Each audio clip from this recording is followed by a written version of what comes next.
I know I'm early. I know it's a Friday. Here's why. Well, hmm. Come on, man. It's, it's, Go for it, dude. it's Friday. Friday. Friday.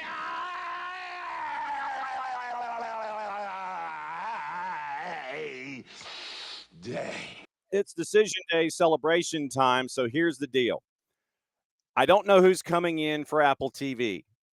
Basically, we sent out a big old blast. I kind of know who's coming in. I don't know who else might be coming in. Here's the rundown. We're going to have Bart Keeler coming up. We're going to say a couple of minutes. So Bart's in the on deck circle because I have to explain what's going on. Today, we're going to try and have as many folks on that you see on Apple TV as humanly possible to talk about their matchups, talk about decision day, talk about the season. We're going to save senior superlatives in signing the MLS 2025 yearbook to the Friday before MLS Cup. This is celebration of decision day today. So here's the deal. I know who's coming in at some point. Tyler Terens is coming in. Mark Followill set to join us at 9:30. At 10 o'clock, hang on, I've got my rundown here. At 10 o'clock, it looks like it's going to be Kyndra de St. Aubin, who's doing San Jose and Austin.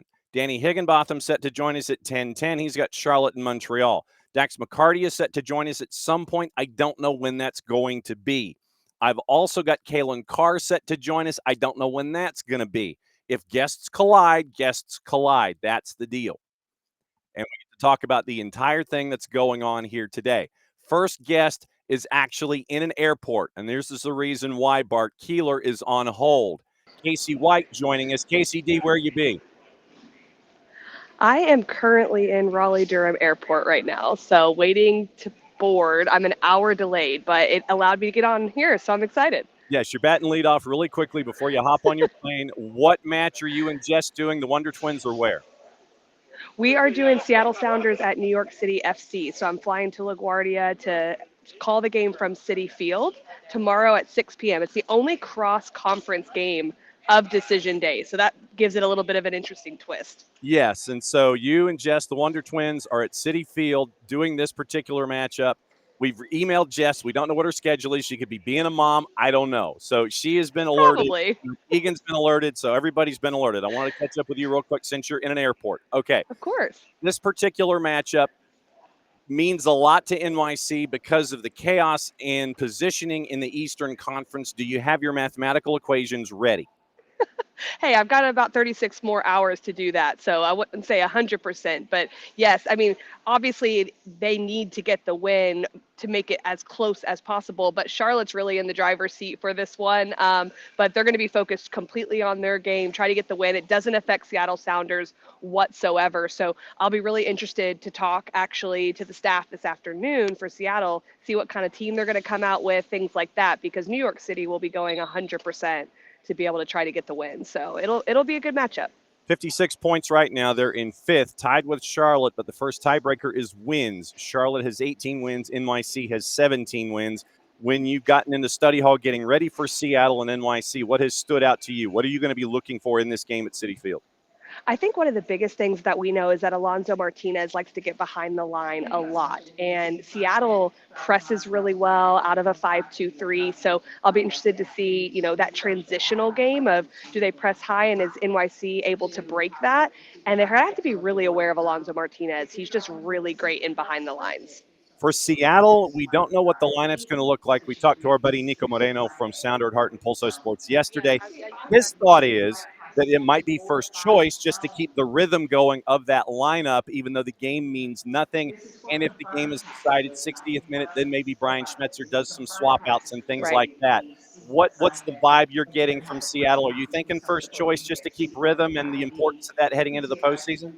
I am. Are you hearing my airport announcements? It's not for me, by the way, so I'm fine. So just so you know. But I am going to show you that I am actually here, so people can see that I am actually in an airport right now. But I got some time.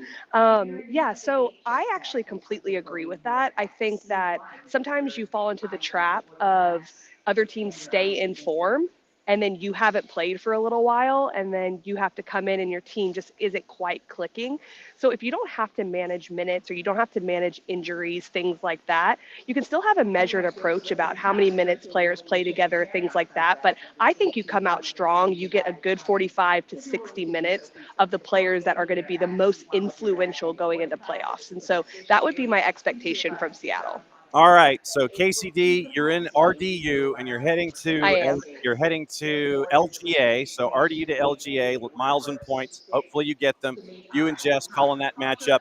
Take your headset off, board your flight, get up there. We'll be watching. We'll catch up with you Tuesday. Bet and lead off at 9:15. Thanks for dropping by from an airport. Sounds good. Have a great show. All right, Bye. there goes KCD. So that's Kacey White. That's what we're kind of looking at today. In some situations, when you're not catching a flight, you're going to be guesting a little longer, but we'll see what's going on. Okay, so now we bring in Bart Keeler and talk about everything going on USMNT. Reason we did that is because after this show is over, Bart has a new episode of the Soccer for US POD coming out. Lay it on me and find what's on your mind this morning. I know we're going to talk about Brad a little bit, and we'll talk about the episode a little bit. What's on your mind? Well, first off, John, thanks for having me on this busy, jam-packed day for you. Look, I think this is a great time to remember that the USMNT played some friendlies over the weekend and looked good. And we talk about the positives from this window. We talk about some of the negatives. We do talk positively about Christian Roldan, so disclaimer for everyone out there. We're not putting an expletive rating on it, but we do talk positively about Christian Roldan, so I apologize in advance. But it was really fun to watch a team that looked like it knew what it was doing, John. And we kind of explain how this has been frustrating for the longest time of not having a coherent plan, it felt like. And now, after 3 unbeaten, after the panic that set in before that, after 3 unbeaten, we look pretty darn good. So that's what's on episode 129. 129. Okay, there we go. And I C double C. I don't know. Double V. CXIX. XX. Yeah. C. Wait. Oh yeah, one, CXIX. So 129. So one. Say C double XIX. So it's 129. There we go. Okay. You want to talk about Brad Gazan? I know that it's going to be. It's going to be our underlying theme for most of our guests this morning. That's going to be like, in Monty Python on the Holy Grail, when you try and go over the bridge and the guy asks the 3 questions. One of the 3 questions to cross over our bridge is going to be about Brad Gazan for most of the folks today. So go for it. Look, I have to give my hot take that involves Brad Gazan. And it's that if Brad were just named the number 1 back in the 2016-17 years for that 2018 cycle, the USMNT would have been at the World Cup. I think people forget that Brad was playing incredibly well, not just at that point in the Premier League and then back in MLS, still at a very high level, but he was playing really well for the national team, and he had been there for quite some time. He had earned, in my opinion, his spot as the next dude to be the number 1 keeper. Tim Howard was aging. He was losing a lot of agility. Let's just put it that way. Let in some goals that probably shouldn't have been let in. Yep. And I do think that if Brad is your goalkeeper for the entire cycle, I think he would have been a much cleaner cycle. If you remember, it kind of felt like Brad got the away day starts, Tim got the home starts. Yep. That didn't really work well in that final match day. When you also look at the fact that was the first time we had lost 2 matches at home in a qualifying window campaign, Tim Howard did start both of those matches. And so while he can be the greatest that's ever done it in a U.S. shirt, it's also fair to say that Brad at that point in time was probably better than he was and better equipped, I think, to handle the stress and the travel of what CONCACAF was throwing at us. And it's my hot take, John. Hey, it's my hot take on Brad. Nothing wrong. I think he's an underappreciated USMNT goalkeeper. No doubt about it. All right. So obviously we'll be seeing you this weekend at Mercedes-Benz and St. No. You want what are you doing? Well, John, after I get off the radio with you, I'm packing up and heading to Orlando, Oh, that's right. Florida, WBGV and UCF for the West by God Virginia Mountaineers playing at the University of Central Florida. So WBGV and UCF. So that's sorry, all right. I am missing. Well, but tailgating. Luckily, the game is at 1, so I'll be able to watch all decision day games that matter at 6 o'clock. So not Atlanta Well, United. yes. Can I give you my favorite matchup of the Hit weekend? it. Go for it. All right. I am excited to see what comes from this Charlotte Philadelphia match. We know Philly is a bunch of instigators, and we know Charlotte has the instigator, the king instigator on their So team. you're saying it's instigators and low down dirty cheaters? Is that what you're saying? Yeah.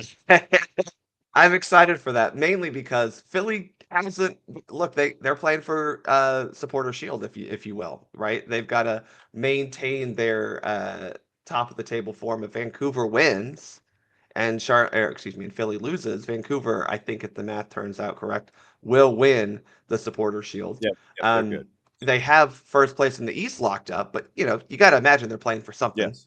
While Charlotte is also playing for, if my math again serves correct, home field spot in the playoffs, right? So there is actual things on the line there, which unfortunately a lot of the other matchups, especially in the Eastern Conference, not really a whole lot on the line. Nashville versus Miami will be fun because of the rivalry those two have created because of a lot of playoff or knockout round matches. But for me, it's Charlotte Philadelphia is the most intriguing match of the weekend. Yes. Charlotte right now is a plus 145, draws a plus 260, and Philly is a plus 165.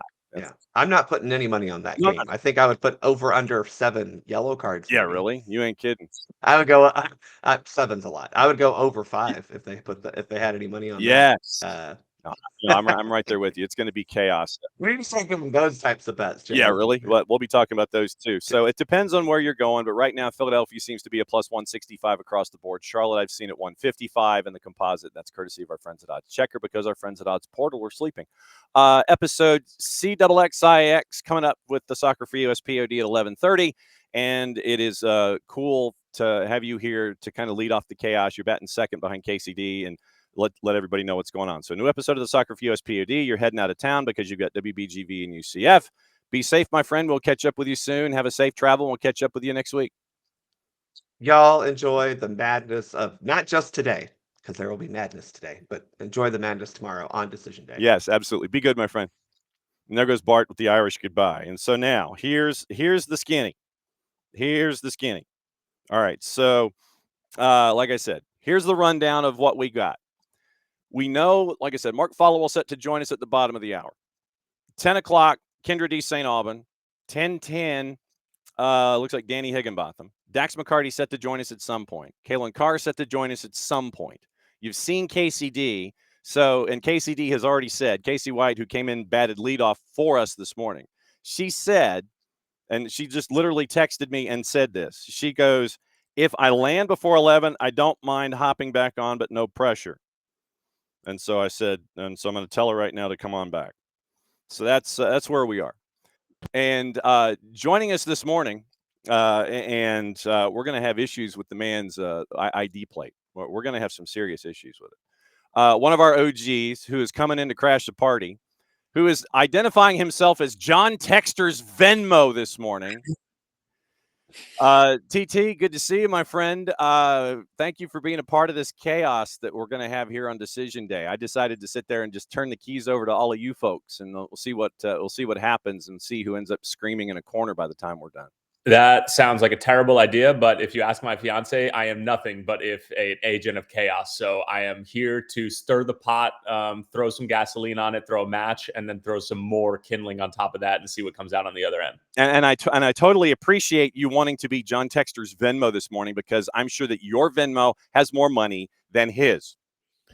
You think that, but at the same time, if he's not paying up the $6 million, then he's got $6 million more than I have right now. But I'm getting married in 3 weeks. So if you do feel like donating, the registry is open. I'm willing to take at least half of the payment that's owed to Atlanta United at this point in time for the remainder of the balance left on the Thiago Almada transfer. And you can Venmo me at John Texter in parentheses, Tyler Terens in more parentheses, PT Martinez. Yes, thank you. So, my friend, where are you on this weekend?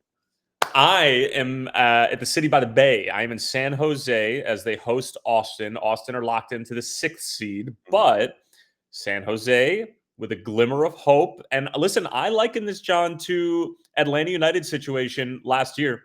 heading into decision day, probably don't deserve to get into the playoffs, need a win, need a little bit of help in order to get there, and probably patching over some larger issues if they were to get to the postseason, Bruce Arena and the San Jose Earthquakes. But all you need is a chance on decision day, and decisions will be made. And I think that their chances are good to beat an Austin team that I think is probably going to rotate just a little bit, especially with guys coming back from international break. But I'm excited about this one because, I think one of the coolest parts about decision day, obviously, and this isn't going on in the Eastern Conference, is the teams that are quite literally fighting for their lives. In the East, it's more so positioning as well as wild card or not wild card, but very excited for this one. And your tag team partner, as a part of the Rock and Roll Express, Kyndra de St. Aubin, set to join us slightly after 10 o'clock Eastern time to get her perspectives on everything. I said coming into today that we're going to save opening up the MLS Apple TV 25 yearbook for the Friday before MLS Cup. So we're going to save all the senior superlatives. Okay. What you would, if you were the librarian for, if MLS on Apple TV had the yearbook and came up to the librarian, what would the librarian? Thanks for being such a great student in 2025. Signed librarian. That kind of a thing. We're saving for MLS Cup. When it comes to study hall getting ready for this week specifically, San Jose to me is literally both sides of the deal. It's like, okay, we're going to score a lot. We're probably going to give up a lot. They're going to be, and so I think to your point and your introduction, I think that having an agent of chaos calling San Jose and Austin is fairly apropos. What has study hall been like for you discussing and discovering your fellow agents of chaos and that rotated side in Austin? What's it been like? Well, number one, I don't think that MLS did that on purpose to have an agent of chaos. They know that I'm this agent, but I think it just happened to work out this way. But homework has, I've been geeking out a little bit on this one because I went back to go look at what Atlanta United's situation was, not only in decision day, but in the few weeks leading up to their qualification for postseason a year ago, and obviously then the upset against Miami. Looking back really, because I'm going to be guilty of leaning hardcore in terms of like my storytelling towards San Jose, right? Because they're the team that has something to seriously gain or obviously lose. So but what I was also trying to do was really understand Austin from a larger standpoint in terms of like how they've gotten here. Because in order to really understand Austin's climb back into some sort of relevancy, right? And the only relevance that they've had is 2022, which Rodolfo Borrell said, we overachieved that year, underachieved in 2023. Can we bounce back in 2024? Didn't necessarily happen. But you have to go back to the Gio Reyna, Greg Berhalter fiasco in order to truly understand why Austin is in the place that they are as far as, player acquisitions, contracts, the whole thing to really get to where we are now. And that's sort of like where my homework has been lying, is like really getting a grasp on how bad they were defensively in 2023, made it better in 2024, but still can't score goals. And that's sort of the big issue. Brandon Vasquez's long-term injury doesn't help with that. And then for San Jose, Kyndra and I have had them a few times this season, and they're getting assigned them is sort of just injecting caffeine straight into my veins, because I'm this is going to be chaos. I mean, the game will just be properly drunk, and I'm here for every ounce of it. Because we did the LAFC game at Levi's, and it was insane. San Jose didn't decide to get off the bus until the 30th minute, gave up 3 goals inside of the first 20. And I mean, I adore this San Jose side for the pure reason that you just don't know. Well, you know what you're going to get, but you just don't know the order of operations that it's going to happen. And keep in mind, these two sides played to an epic U.S. Open Cup quarterfinal back in early July. 2-2, 2 goals in stoppage time, ended up being a PK shootout win for Austin. So not bad blood, but I just think that these two sides, for whatever reason, especially given how good Austin is defensively and how they can't score, there's just fireworks whenever these two sides get together. Yeah, it seems like San Jose draws the offense out of Austin FC. Yes. We know it's in there. Come on out and visit with the rest of us. Chicho Arango 13-7 this year. Some guy named Joseph 13-2. Then you end up with another handful of goal scorers. But having Chicho and Joseph have 26 of your 58, I think. I mean, that's tall cotton from those two to be 2 double-digit goal scorers for Bruce Arena. Yeah, and he talked about that in our call leading up to it. And Kyndra asked the question what else do you need? Have you gotten enough out of Christian Espinoza? Have you gotten enough out of other people? And we were talking about Bo LaRue a little bit, who's one of my favorite rookies in MLS. And he was just like, I need more goals out of the midfield, plain and simple, because the guys that you just mentioned on top of Preston Judd, who's become sort of like a folk hero in that part of the country, like nobody else scored. I think Bo has 5 or 4 goals and 5 and 4. Yeah. 5 and 4. So, I get that Bruce wants more goals, but at the same time, John, like beggars really can't be choosy. Like if you were going to like try to have to fix something, I'd rather have Bruce's problem than have Nico's problem right now. Defenses can be fixed. Scoring goals, that's a personnel and a real sort of like ethos issue that you have to solve in the transfer market.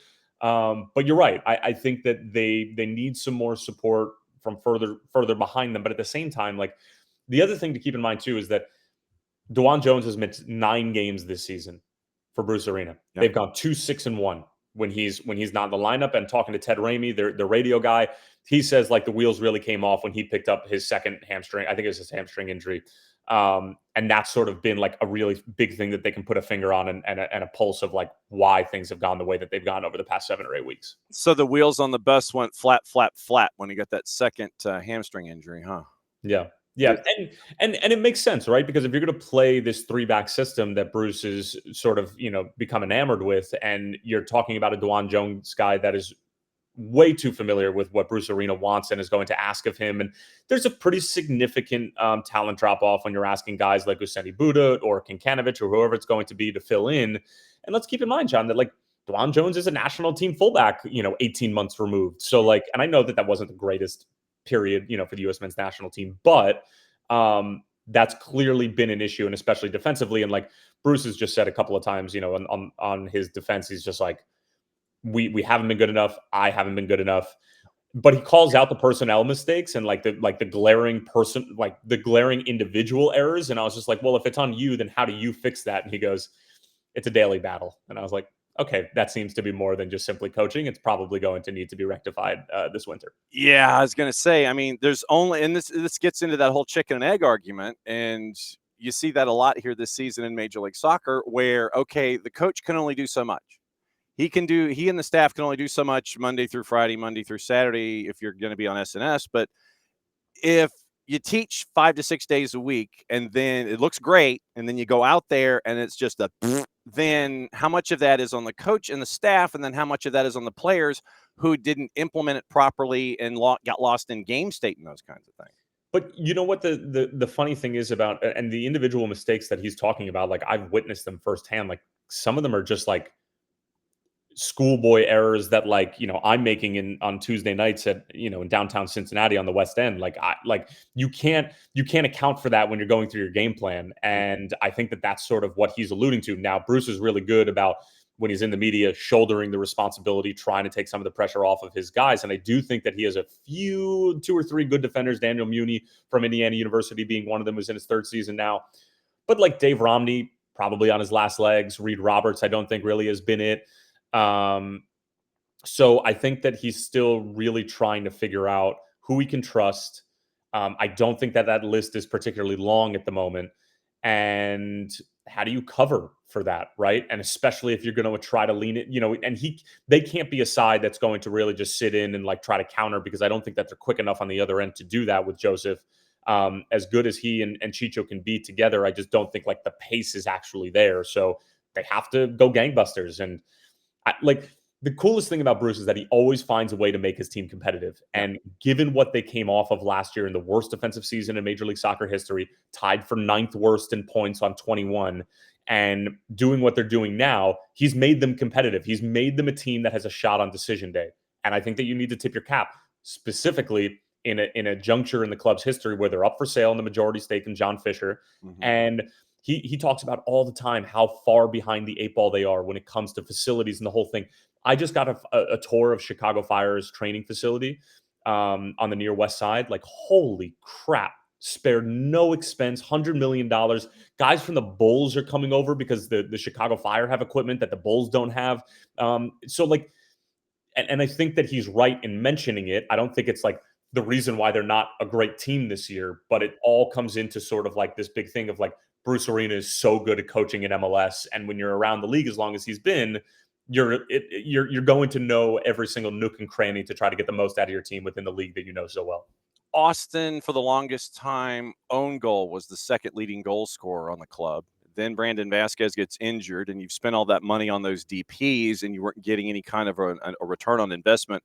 It took the longest time for Uzuni to get north of Vasquez's number. Then you had Bukhari, who is still at 3 goals.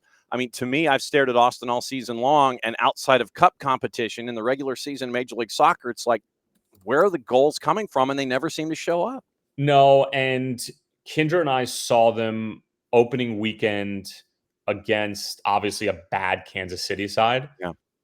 And I looked at her and I was just like, I know it's week 1, but I don't really see where the goals are going to come from. And that unfortunately has held true. I'm sorry, but like I'm out on Osman Bukhari. Like I really am, because his deal runs through the end of 2027. I know that they brought him in for, I think it was around 4.5 or 5 million, maybe even a little bit north of that. But for me, he is a TAM player at best. He's not somebody who should be taking up that spot on your roster. And I don't think it has anything to do with Brandon Vasquez being injured. I just think that the quality isn't there. Like, I see the pace and I see the movement. I just don't see the finished product. And for that amount of money at that far up the field, it has to be there. And I think that that's a huge reason why. And then, like, Nico's talked about how trying to figure out the spacing between Uzuni and when Vasquez was healthy was really difficult, and that took some time. And Uzuni's like ran away to international duty, a number of times this year, and they've had to play without him. And Nico's mentioned how that's disrupted his rhythm. I don't know how that. I think that's more coach speak than anything. But yeah, just disappointing, but really solid foundational pieces. When you look along the back line, Nico Esteves' group always defends well. Owen Wolf has been sensational this year. I absolutely adore him. I think that there would be plenty of MLS teams who would be interested in cash for player, or potentially a move abroad. But yeah, he's got some good pieces to work with, but they still have a lot of work to do in the transfer market to sort this out in the attacking third. Okay, Tyler, we've opened the door. It's 9:30, and we know what this means. That we go and check out, because you can't have MFFL without MF. Mark Followill. Yes. And Mark Followill joins us now. It took me like 15 seconds to come up with that line, Mark. Wow. Hey Tyler, what's up, man? What's going on, pal? I haven't seen you since we were running around Beverly Hills for Gold Cup. I miss you. What's going on? That's what we do, John. Tyler and I hang out in Beverly Hills. Yeah. Yeah. We watch reruns of 90210 and we hang out in Beverly Hills, man. See, yeah, great theme. I thought that Kathleen Richardson really should have been Ian Ziering's girlfriend for the entire series. Literally, when she left to go to be in Paris with her dad, with the character, I'm like, seriously? That was the most chemistry that they had. I have before we get into it's great to hear Tyler, and always has outstanding analysis. And so, man, it's so good to see you, dude. It really is. Yeah. You go for your morning run this morning, Mark, or what? I did not go for my morning run today. You look slow right now. I need high energy, Mark. I need that adrenaline. Okay. All right. Here we go. All right. My energy's coming. I was going to ask, where in the world is Mark Followill now? Where are you specifically, sir? I'm at home. Okay. I'm at home. Yeah. Okay. Just so this week we had it has been quite the circuitous week. I had my last Big Ten Network football game last week of UCLA and Michigan State. Best story in college football right now, maybe UCLA. Best hair in college football right now.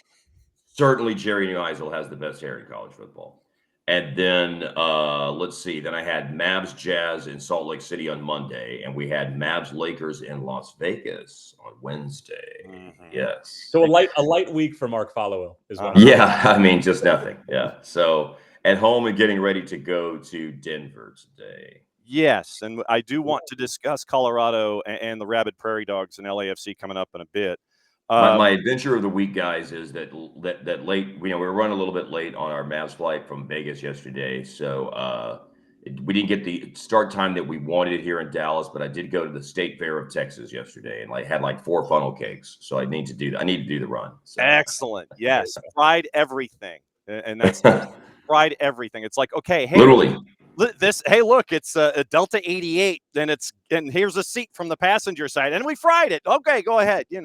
My wife had a fried potato salad yesterday. Oh no, so, that's not a real thing. Oh, it is a real thing. Yeah. No, it's just kind of it ends up being kind of a potato salad croquette. Yikes! It looked pretty good. I just don't like potato salad. But I went with my usual, which is deep fried pho. Deep fried pho. Yes, imagine like a That sounds pho like a as good a name for burrito. that sounds like a good name for a band. Deep fried pho. Imagine pho as a burrito, and that's what it is. Okay. I like that better than the potato salad. I'm going to be completely honest. Yeah, I mean, for me, it's like anything but. It's like choice C, none of the above. John, by the way, did you do this? Did you do this on purpose? I mean, Mark's and I's games are joined at the hip. I'm basically going to be double boxing Colorado and LAFC while I'm calling my game. Sure, why not? Yes, it was absolutely on purpose. There you go. Mark said I'm coming. I can come in at 9:30 Eastern time, and so Tyler Mark is one of our OGs. He goes back to so the early days here on the network and the morning show, and so Tyler, he knows how chaotic things can be and how off the rails it can go, and so he has embraced the chaos, as you can tell by his font that he has brought. I can. Yeah, so we thoroughly can't tell that. My first question for you obviously has nothing to do with Colorado and LASC. Can you talk to the folks at Hardwood Classics and tell them to stop producing things? Man, we're excited. You're not fired up about look, I'm going to the poorhouse buying all that stuff, man. Well, everybody's got anniversaries, and 45th anniversary season, for example, here with the Mavs that we're doing. And so, 50th anniversary will be coming up. I love Hardwood Classics, man. I do too, and they're taking me to the poorhouse. I saw the video yesterday of the release of the Mavs gear, and as someone who grew up listening to the games on WBAP 820 AM. Yes, it can be heard in 38 states, I believe. When we sat there, and it's like, okay, AM radio 820, then yeah, everything's cool. I got into Brad Davis and Detlef and Rolando and Mark Aguirre and Terry Cummings and D Harp, the pride of Elbert County and Elbert County Blue Devil, D Harp himself. So when I saw the Hardwood Classics thing come out and the old gear, and I'm like, oh man, you're gonna kill me with this stuff. So yes, please tell the folks at Hardwood Classics either they have to share with the rest of the class or they have to stop.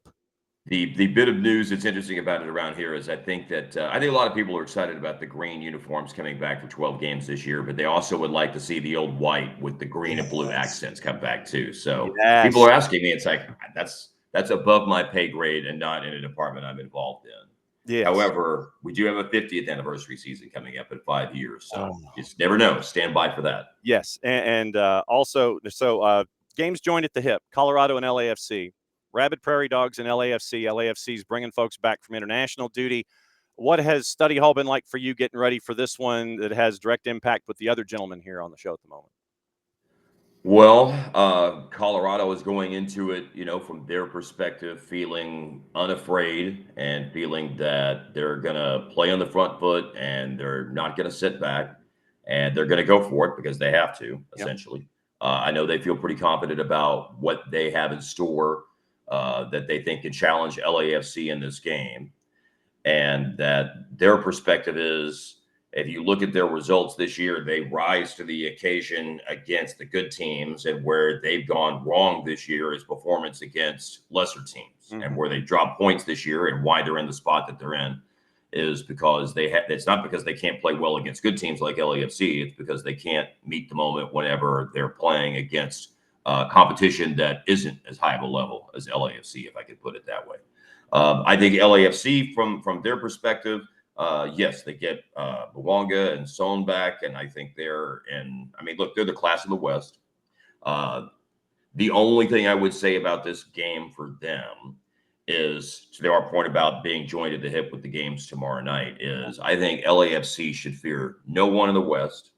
I would put them as the favorite to come out of the West. Having said all of that, I would not want to mess around and drop a spot to fourth, because then that means Seattle. And I would not, even as much as I view LAFC as the team that is the favorite to win the West, and obviously they're playing well, and they didn't have all their folks for the game against Austin last weekend. I would not want to fool around with playing Seattle and Brian Schmetzer and a group that's been together and a group that's won CONCACAF, that won Leagues Cup this year.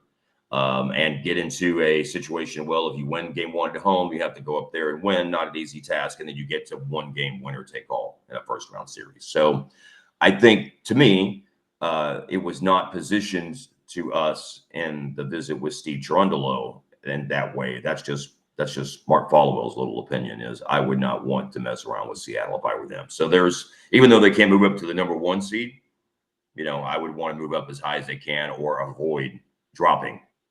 Might be the way I would put it. It's Mark. It's funny you bring that up because I was playing this morning, and John, you might know this name, Kenny Walker, who used to play for FC Cincinnati. And I play in this like 6:30 a.m. pickup game. And I was talking to Kenny and he was like, what's the playoff format this year? I can't keep up with it. And I said, oh, it's the best of 3 for the first round. And we were talking about how like there are some teams like a Miami, like Columbus last year, who are built for like single elimination. They play you once, they beat you once, they move on. For LAFC, Mark, to your point, I'm wondering if you think the same thing, like in terms of I wouldn't want to play Seattle in a one-off or in a 3-game series. But like, I'm curious if you think that's like more difficult to play Brian Schmetzer in a 3-game series, because specifically defensively, if you figure out LAFC's system, you stick to one game plan and then you try to get it done. And, if you get a draw in 2 games, then you give yourself a shot to win in 2 games. To me, generally speaking, yeah, I would not want to play Brian and their team and a team that's been together in a one-off more than anything. And to me, it's just like the reason look, the first round's best of 3, so that's kind of why it comes up, Tyler. But in my case, from LAFC's perspective, that means you're either having to win the one-off game 3, or you're having to go to Seattle and win. And so you have 2 pretty difficult things that one of which you have to accomplish to win the series. So I wouldn't want to mess around. Like, for example, if they get into a second round situation, say they don't climb up a spot, say the table holds, everybody holds serve, Vancouver's 1, San Diego's 2, LAFC is 3.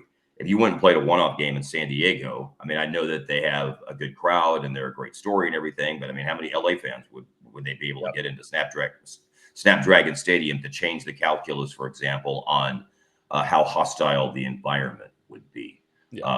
So for me, it's a massive respect for Seattle, and whether it's playing them in a winner-take-all 3rd game of a first-round series, or having to go to Seattle and win one of those games, or if look, the thing about it is the way the standings work out is it's either you're going to stumble and face them in the first round, or it would be in a conference final, because they're not going to end up being at opposite sides of the bracket to face each other in the conference semifinals. And then by the time you get to the conference final, I mean, who knows, I guess, at that point, because health potentially could have taken its toll at that point. I mean, you got to play some difficult matches along the way, and you never know when you're going to lose someone. But all things being equal going into it and where they sit right now, that would be the biggest quote unquote concern I would have if I were LAFC, is I wouldn't want to fall into a first round series with them. Yeah. I mean, I asked Nico Estevez the same question because they have a possible 3 different opponents for the first round. It's LAFC, Vancouver, and San Diego. Or sorry, LAFC, San Diego, and Minnesota. And I was like, do you have a preference? He goes, oh, not really. Like, if you want to win, like, you have to beat everybody. I was like, and I literally I pressed him on it. I was like, don't tell me that you are okay with playing LAFC in the first round. I know you would rather see them in the conference semifinal, but of course he stood pat and he would give an inch on that. But it was coach speak. I'm sure over a beer he would have different thoughts and something. Yeah. There's a lot of coach speak is going on right now. If I were at the top of the West, I would feel pretty good about where I was right now in terms of who you would get paired off with in the first round, whoever it is. No disrespect intended for any of those teams. There's just, when I look at if we're comparing the conferences, I think the regular season results speak for themselves. And that doesn't mean that anything weird can't happen, of course. But the Western Conference, there's this gulf between what you have at the top and what you have at the bottom. If you look at the points I'm talking about that separate those at the top and those at the bottom. In the Eastern Conference, and John and I had this discussion when we talked about the woes of Atlanta United this year. Mm-hmm. And one of those things is they play in the far more difficult conference, where I think top to bottom, there isn't nearly as much of a spread of what the 2 or 3 best teams in the East look like compared to who you would face in a 6, 7, 8 playoff series. There isn't nearly that much of a spread of teams, and they're just all really good and all have things that if I were prepping for an opponent in an Eastern Conference playoff series, this is stuff that would keep me up at night. If if I were a coach having to prepare for one of those potential opponents. So, that's just kind of my perspective on the conferences as we head into this getting started next week. So, Mark, let me ask you this. We all know the shiny objects in your matchup. Give me somebody second level that you think is key to the success of either one of the teams that you're going to be calling. So, shiny objects and all that kind of stuff. Obviously, with LAFC, we're drawn to Bouanga, Yeonmin-son, et cetera. Anybody second level that you think would be key to their success, and anybody that you think would be key to Colorado's success that we don't necessarily focus on as that player to watch in the Open? I'm going to go with, that's a great question. That is an excellent question. On the LAFC side of things, I'll say Tim Tillman. Okay. With Bouanga and Son back, then he's going to be playing in different parts of the pitch where I think they feel a little bit better about where he can find spaces and attack and make decisions and create opportunities. So I'll go with him. And this is a good question. I know how much they like Connor Ronan in his role in Colorado because I'm trying to avoid the shiny object. Yeah. Although when you get to games, let's face it, when you get to games like this, shiny objects really matter. Yeah. Because somebody's got to rise and have that one moment and be calm and cool and collected under pressure and finish. So Bouanga and Bouanga LAFC, Sonny Navajo, Paxton Aronson, although he hasn't produced much in his time with Colorado, you naturally think shiny objects when you get to this stage of things. But I know how high they are on Connor Ronan when he's playing in a deeper lying midfield role. They just like the connections that he has with players who play in front of him and his range of passing. So those are two guys who don't have any numbers, quote unquote, that would make you think, oh, wow, these guys can be really influential in the matchup. But I just know based on conversations this week or in past lead-ups to past games this year, I know what the respective managers think of those players and how they can do things that are important to success of the teams without necessarily it showing up in counting stats, as we might say in basketball, or in this case, I think it could be applicable to football as well. Who's your tag team partner for this matchup? Warren Barton. Yeah. Okay. So have you former tag team partner of Tyler Terens during the Gold Cup this year? I know. Yeah. So have you converted Warren to the ways of the Mean Green yet? No, I have not. Yeah. Does he needs to understand the season that you're having so far this year. He needs to understand that when DATCU is sold out, this is a big blanking deal, man. Yeah, we'll discuss it tomorrow. But then, I'm going to have no choice but to discuss. It's like, hey, did you see the game last week? Which, of course, he's going to say no. And then I'll bring up the Friday night performance against South Florida and say, well, the problem was, the stadium was sold out, but we had the worst middle eight in the history of college football in that game last week, where it went from 21-14 North Texas late in the first half to 42-21. And literally, this all happened. And how Tyler, I don't know if I'm sure there is something I'm just like under the heat of the moment blanking on it and can't think of it. But it's funny how new words and vernacular and concepts get introduced to these sports all the time. And the one that's happening in college football right now that people are obsessing over is the middle eight. So by that, I mean the last 4 minutes of the first half. Yes. And the first 4 minutes of the second half. Okay. End of the second quarter, beginning of the third quarter. Got it. Because so many teams defer when they win the toss. So you can get the ball to start the third quarter.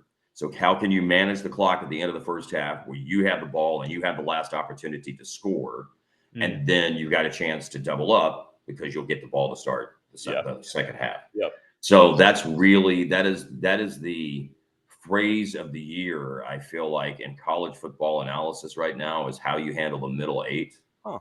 Because the pendulum can swing so much in that stage of the game.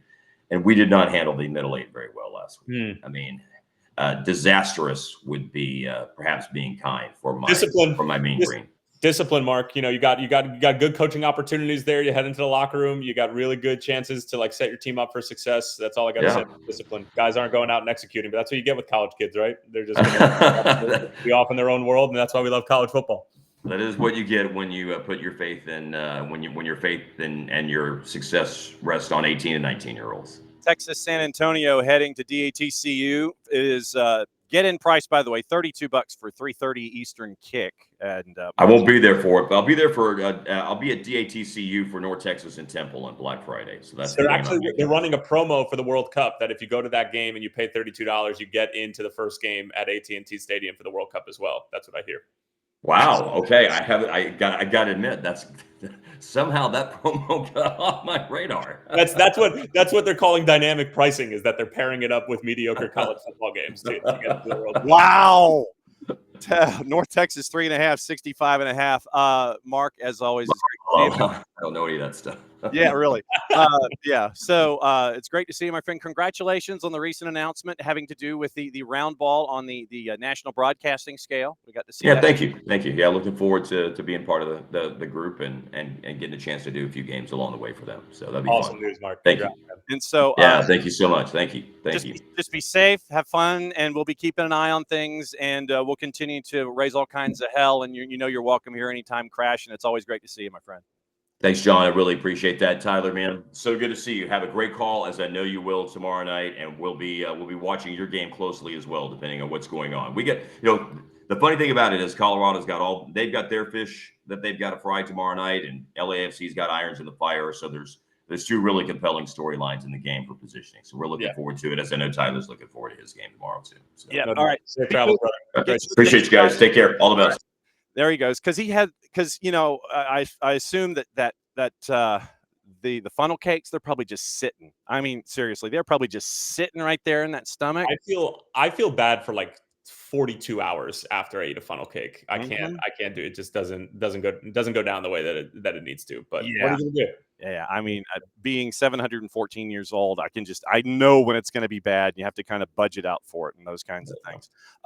Here's the rundown once again. Your tag team partner set to join us at 10 o'clock. Danny Higginbotham set to join us at 10:10. Dax McCarty set to join us at some point. I don't know what that translates into Eastern time.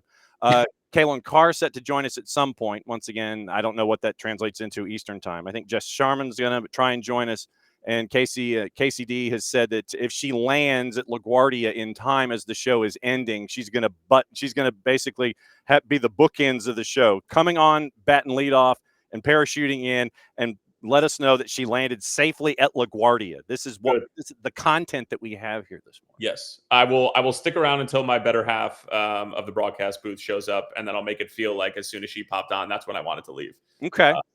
Her and I have breakfast scheduled for tomorrow morning. Very much looking forward to it. Obviously we had the international break, and we just sit and chat and drink coffee and talk all things Major League Soccer, and a lot of the times not MLS, which sometimes can be enjoyable as well. But that's kind of why that's what we do here. It's just like it's a morning show. Let's have fun. Let's have information. Let's have conversation. Let's have chaos, and let's bring it on and all the things. All right. So let me ask you about your lower third. We talked about it a little bit yesterday, and John Texter seems to be kicking the legal can down the road. Bruh owes Atlanta United about 30 million bones, and he's just seemingly kicking the can down the road, trying to go, okay, hey, Cass, I want to challenge this. And so now Cass has to think about it. We've talked about it with another one of our programs and another one of our guests who follows things when it comes to multi-club ownership and stuff. I'm still wondering why anybody does business or will do business with John Texter because of everything that has been going on with this shenanigan ever since the Thiago Almada chaos started.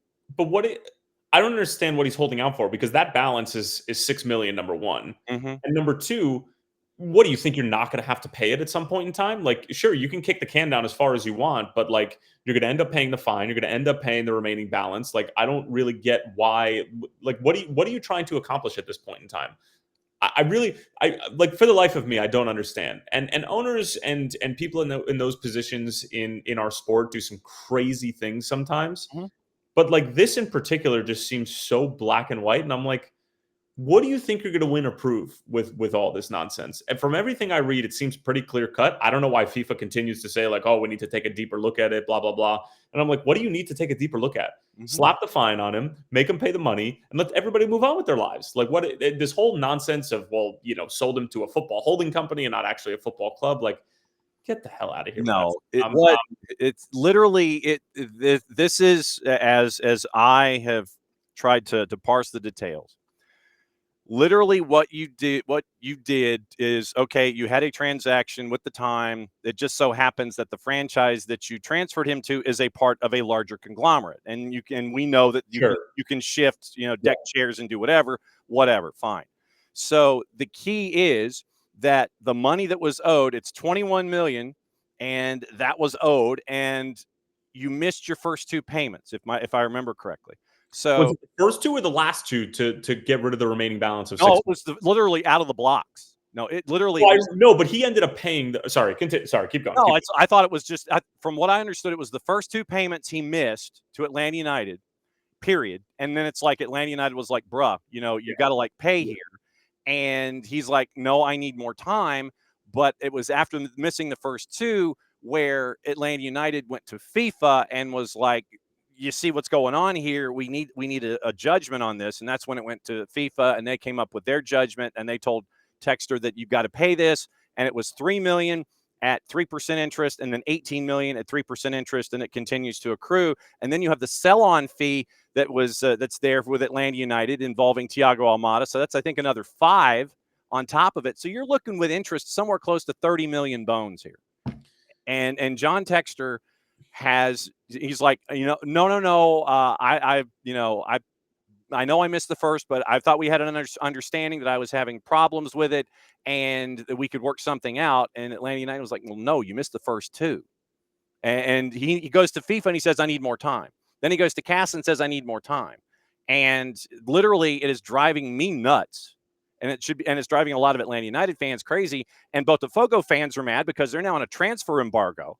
And he had to sell his Crystal Palace stake to Woody Johnson to help out that part of the multi-club model. So, yeah, it's all over the place with this guy. Okay, I misread it. I'm seeing it now. By the way, more of a death sentence than to sell part of your club to Woody Johnson. I mean, I'm a Jets fan, and yeah. If there's one way that you can quickly ensure that your team is going to have zero success, it's to put it in the hands of that individual.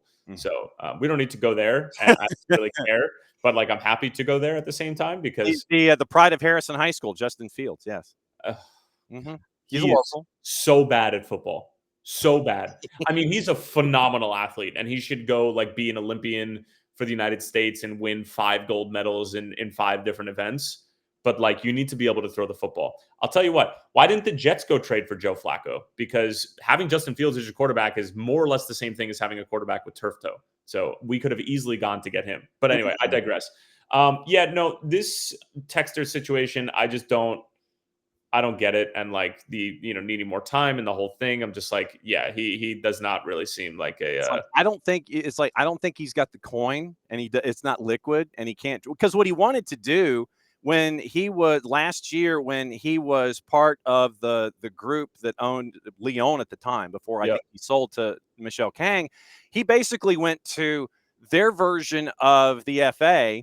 And they were running a debt. And so he goes to their version of the FA and says, well, how about if I transfer funds from Botafogo here to Lyon to cover the balance of what I owe you here in France? And the French FA was like, nah, fam, that's not how this works.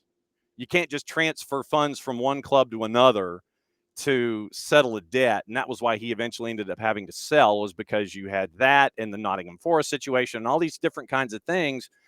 And it's, why is he still allowed to function as an owner in Botafogo?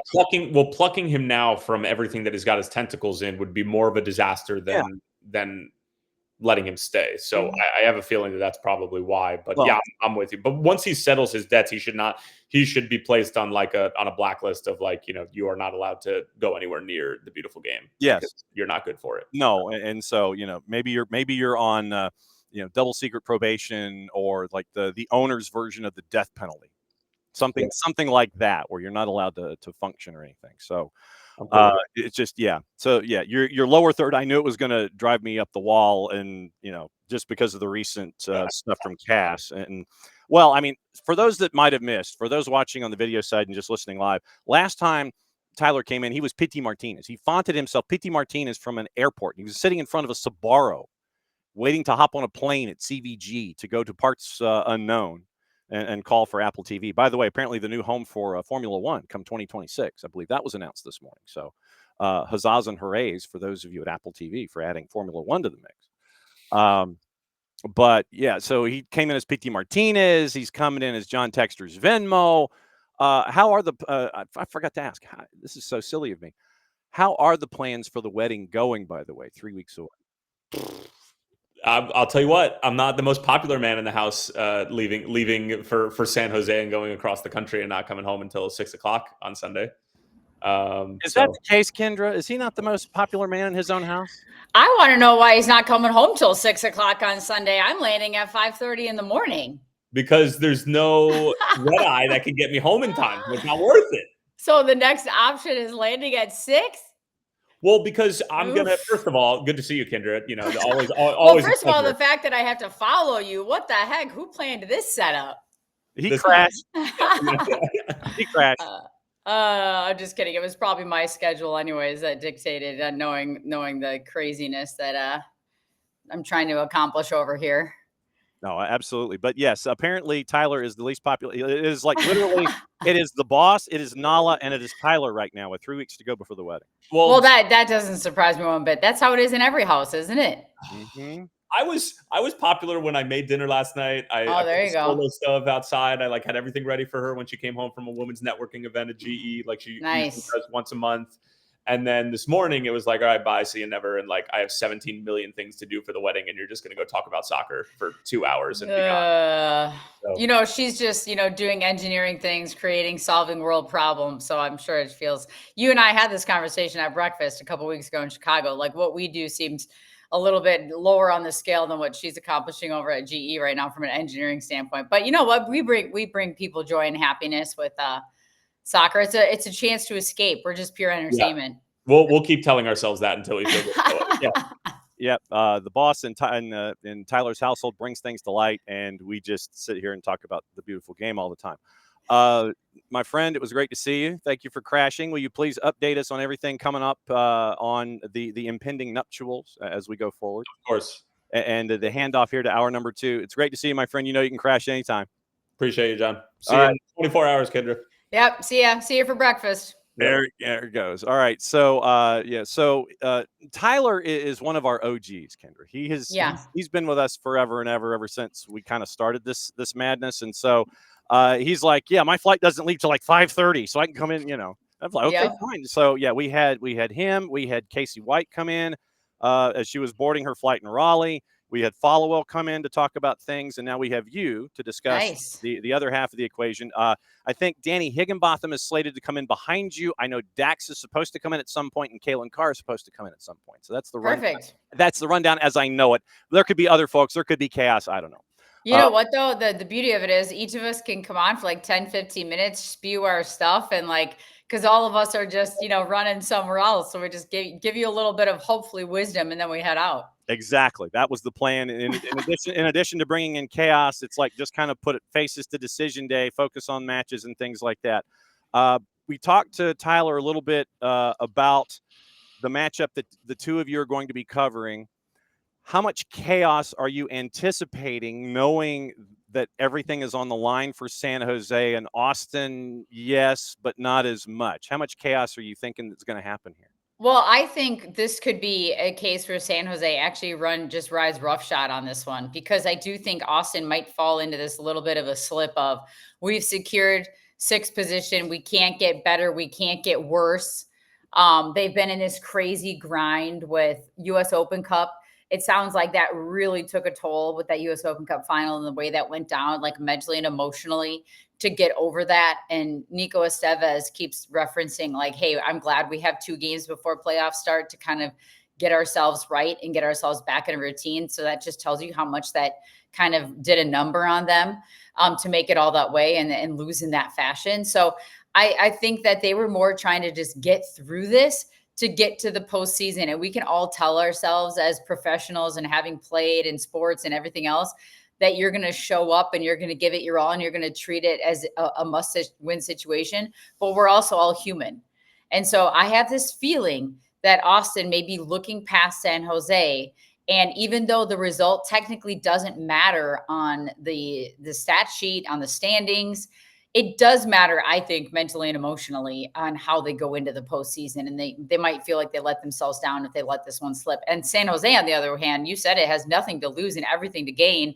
And Bruce Arena is very bullish on saying, like, if we win this game and take care of our business, I feel like we could have a pretty good shot of getting into the postseason. They need a lot of help, but all they can do is take care of their business. So I think this could end up being a San Jose show, honestly, quite honestly, in the way they've lost their last couple games. Coming off that Vancouver game, are you kidding me? That was embarrassing. They got outplayed, outcoached, Bruce said.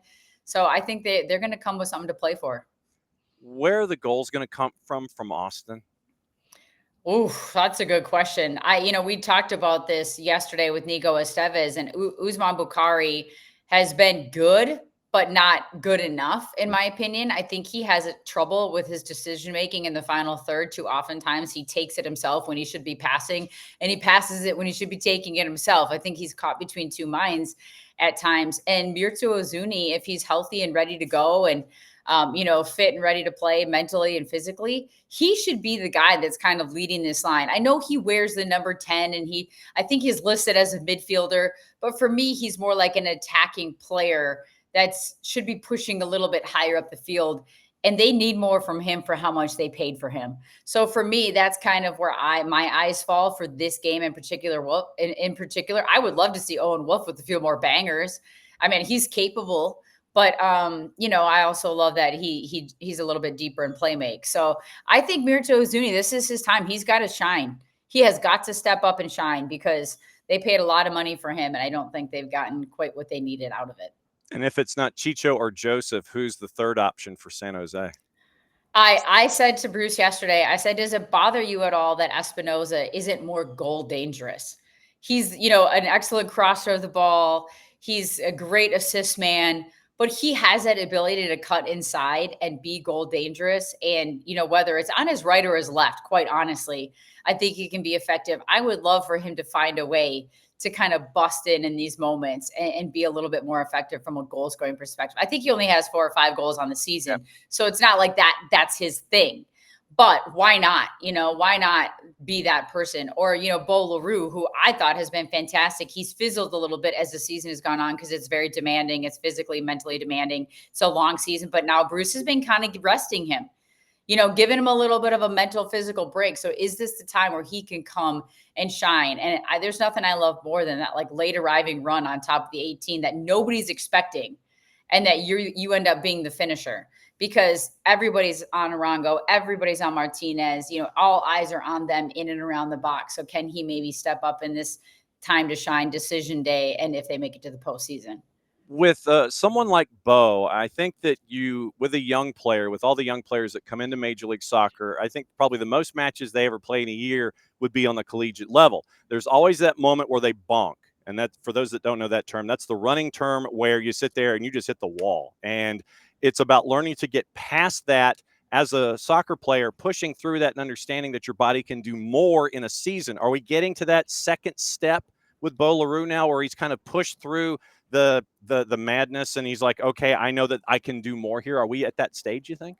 I think so, because I think Bruce Arena is so smart in how he handles these young players, and he's been around young players for so long, whether it's been in his professional career, collegiate career, or even with the men's national team, and kind of trying to get these guys and help these guys through these moments.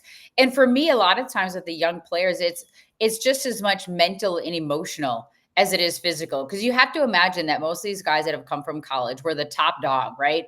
They're the top of the top. They've been drafted high. They've been waiting for this moment all their life. So physically, they're talented, right? They've got the physical capabilities, but it's just that you said it, hitting the wall. It's the amount of games, it's the travel, but it's the mental and emotional toll on top of it. So it's like this giant great yet awful package all in one that you're trying to deal with. But these young players have also had more preparation for these moments than any of us ever did. Ask Chris Wondolowski in San Jose. Like what kind of, preparation you had at his time coming out of college or getting ready for the professional level. And there was no nutritionist. There was no, strength and conditioning and a massage therapist and, all these things and sports psychologists, which I think is more than necessary these days. And I'm so glad that's been implemented at younger ages. But these guys are kind of come in ready. And then it's just a little bit, you said it, getting your body to understand you can plow through this and mind over matter. But Bruce has done a good job, I think, in resting him at just the right time. But then it's getting the young player to understand, I'm not resting you because you're not good enough. I'm resting you so you can give me all you got when you get on the field at these late stages. And it's getting them to understand that, because we all as athletes view it as, I'm being benched. What did I do wrong? Why am I not playing? So hopefully Bo and Bruce have had some good conversations and he'll be ready to go, because I think he's ready to go for this game in particular, and then hopefully the postseason if they make it.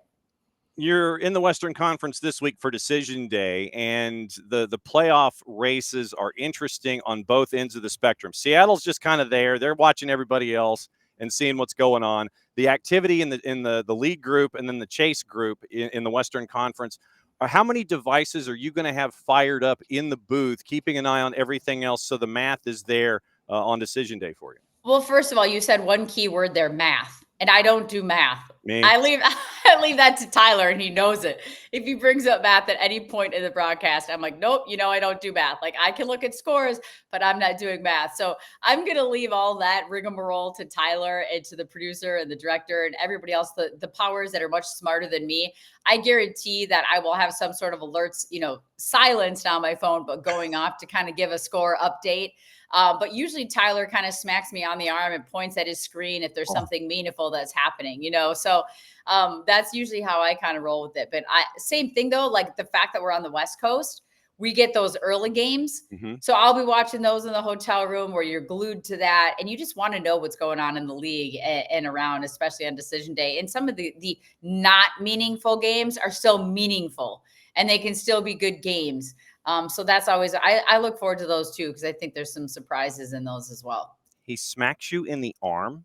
That's okay. I probably hit him much harder. This is something that started with me when I was with Callum Williams with Minnesota United. I mean, during the game, right? You're watching a game and there may be things that happen that I can't comment on because, it just wouldn't be kosher. Yeah. So I would smack him in the arm like that. And he's like, like silently, because we have our own communication kind of non-verbally throughout a match that we can't say all the time. Like, what the heck was that guy thinking? What is he doing? So it's more just like a friendly, we'll call it a love tap, but a nice little smack in the arm. You'll have to ask Cal about that if you ever have him on. Yeah, we were trying to get him on because he and Kalen are calling the Atlanta match, and it looks like Kalen got drafted for that one. But yeah, Callum is on the list of folks.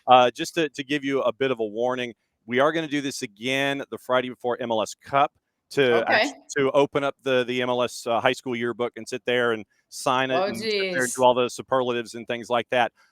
Before you go, give me a player on each team that is not in the players to watch category that is traditionally a part of either the open or the early activity in the first 45 that you're going to keep an eye on that's going to be key to the success for either of these teams that you're covering on Saturday. Well, I'm going to go with Ian Harkes for San Jose because I think his role in the midfield is going to be crucial with some of the errors and mistakes that Bruce Arena has spoken so much about defensively. And he's talking about individual errors, some of them goalkeeping, some of them center backs. So I'm going to go with Ian Harkes because I think it's going to be important for him to cover and really help out defensively if he's dropping in and as that 6 to more of like a center back role to help out and just eliminate some of the silly turnovers that happen in front of the defense that puts that defense in a precarious position. On the other side of the ball, I'm going to go with John Gallagher. And I don't even know if he's starting. We don't have the 11s or anything like that. But let's say if he starts, I think he's always incredibly effective and he's such a competitor that he could be this dangerous position in a wide area that can just catch opponents off guard, and everybody's going to be keying in on some of these other aspects of Austin. So I'm going to go with John Gallagher and I'm going to go with Ian Harkes. And I don't think they're on the watch list for either team, but I would key in on, I would look to those guys just to see if like, hey, yeah, they're doing a little something different that's causing problems. Or Ian Hark's, vantage point, he's doing what he needs to be doing to help this defense, and maybe they keep a clean sheet. Kyndra, it's great to see you. Don't be a stranger. Good luck on decision day. Safe travels. May everything be as clean in the house at the Casa de St. Aubin as you leave it when you return, and that everyone has cleaned up, put things in the dishwasher like they're supposed to. The yard work is done as you get ready for the rush into the playoffs. As always, great to see you. Thanks for coming. You know where the garage door opener is. You know where the key is under the mat. Come by anytime. Awesome. Thanks for having me. Have a great day. You got it. Kyndra de St. Aubin. And I just had this vision of her and Callum, where Callum is talking into the hooded microphone, and Kyndra like smacks him, and then you hear this from Callum. So that has been the first hour and 10 minutes of the show. It has been Kacey White from the Raleigh airport. It has been Tyler Terens from his house 3 weeks before a wedding. It's been Mark Followill joining us. It has been Kyndra, who's been hanging out with us here. And we still have a couple of guests in the queue that we are anticipating here this morning. We are anticipating Kalen Carr at some point, anticipating Dax McCarty at some point. Perhaps if Jess Charman can put her notes down and stop studying for 10 minutes, we can have Jess come in. Kacey, once again, has said that if she lands at LaGuardia by the time the show is wrapping up, she'll come back in to let us know that she's landed. And we're also keeping an eye, hopefully, that Danny Higginbotham can join us as well. And we can talk about fantasy football and commiserate over that, because I know that he was looking for a receiver last time out. And I have something that I need to discuss with Danny when it comes to fantasy football and all of those elements that are attached to it. So that has been the first hour and 10 minutes of the show here on Decision Day, with the Decision Day Chaos program that has been plotted and planned. So let's get into the juice boxes for all of the matchups that we know. And of course, the second I start to do this, then it means that obviously, someone else is going to dial in and we'll see what's going on. But getting into juice boxes will get you through the matchups, and we'll go through everything that's all laid out in the composite, courtesy of our friends at Odds Portal. Atlanta United favored at home against DC United at a -122, draws a +301. DC United at +279. Brad Gazan is going to start. Crew and Red Bulls -182 for Crew. Red Bulls are a +447, and the draws a +326. Cincinnati Montreal also a -182 for Cincinnati, draws a +355. See if Montreal's got better odds to win on the road at a +395. In that particular matchup. And so now we go quickly. He is not in his Hyundai Santa Fe. He is not. And so we go to Dax McCarty, and we got to catch up with Dax really quick, because I know that you are entertaining the masses, and I know that we have to kind of do this on the hop. Thanks for doing this and stepping away from the madness in the house to talk to us a little bit. Yes, absolutely. Yeah, apologize. I got a bunch going on this morning, but you know what? I'm here in my little studio / bedroom for my 3-year-old right here. And always can make time for a great pod. Okay, so you are ready and rocking to go. And so this is kind of the collisions that we've had here at points with not knowing who's coming in and whatever. I'm going to treat this first question kind of like Monty Python on the Holy Grail. You get to the bridge, and you have to answer the 3 questions. I'm going to go straight to the third question. Not what is your name, what is your quest. The third question is what is the average velocity of a yellow-laden swallow? That version is the Brad Gazan question. Give me your Brad Gazan moment that folks should remember him by the most in his time in Major League Soccer.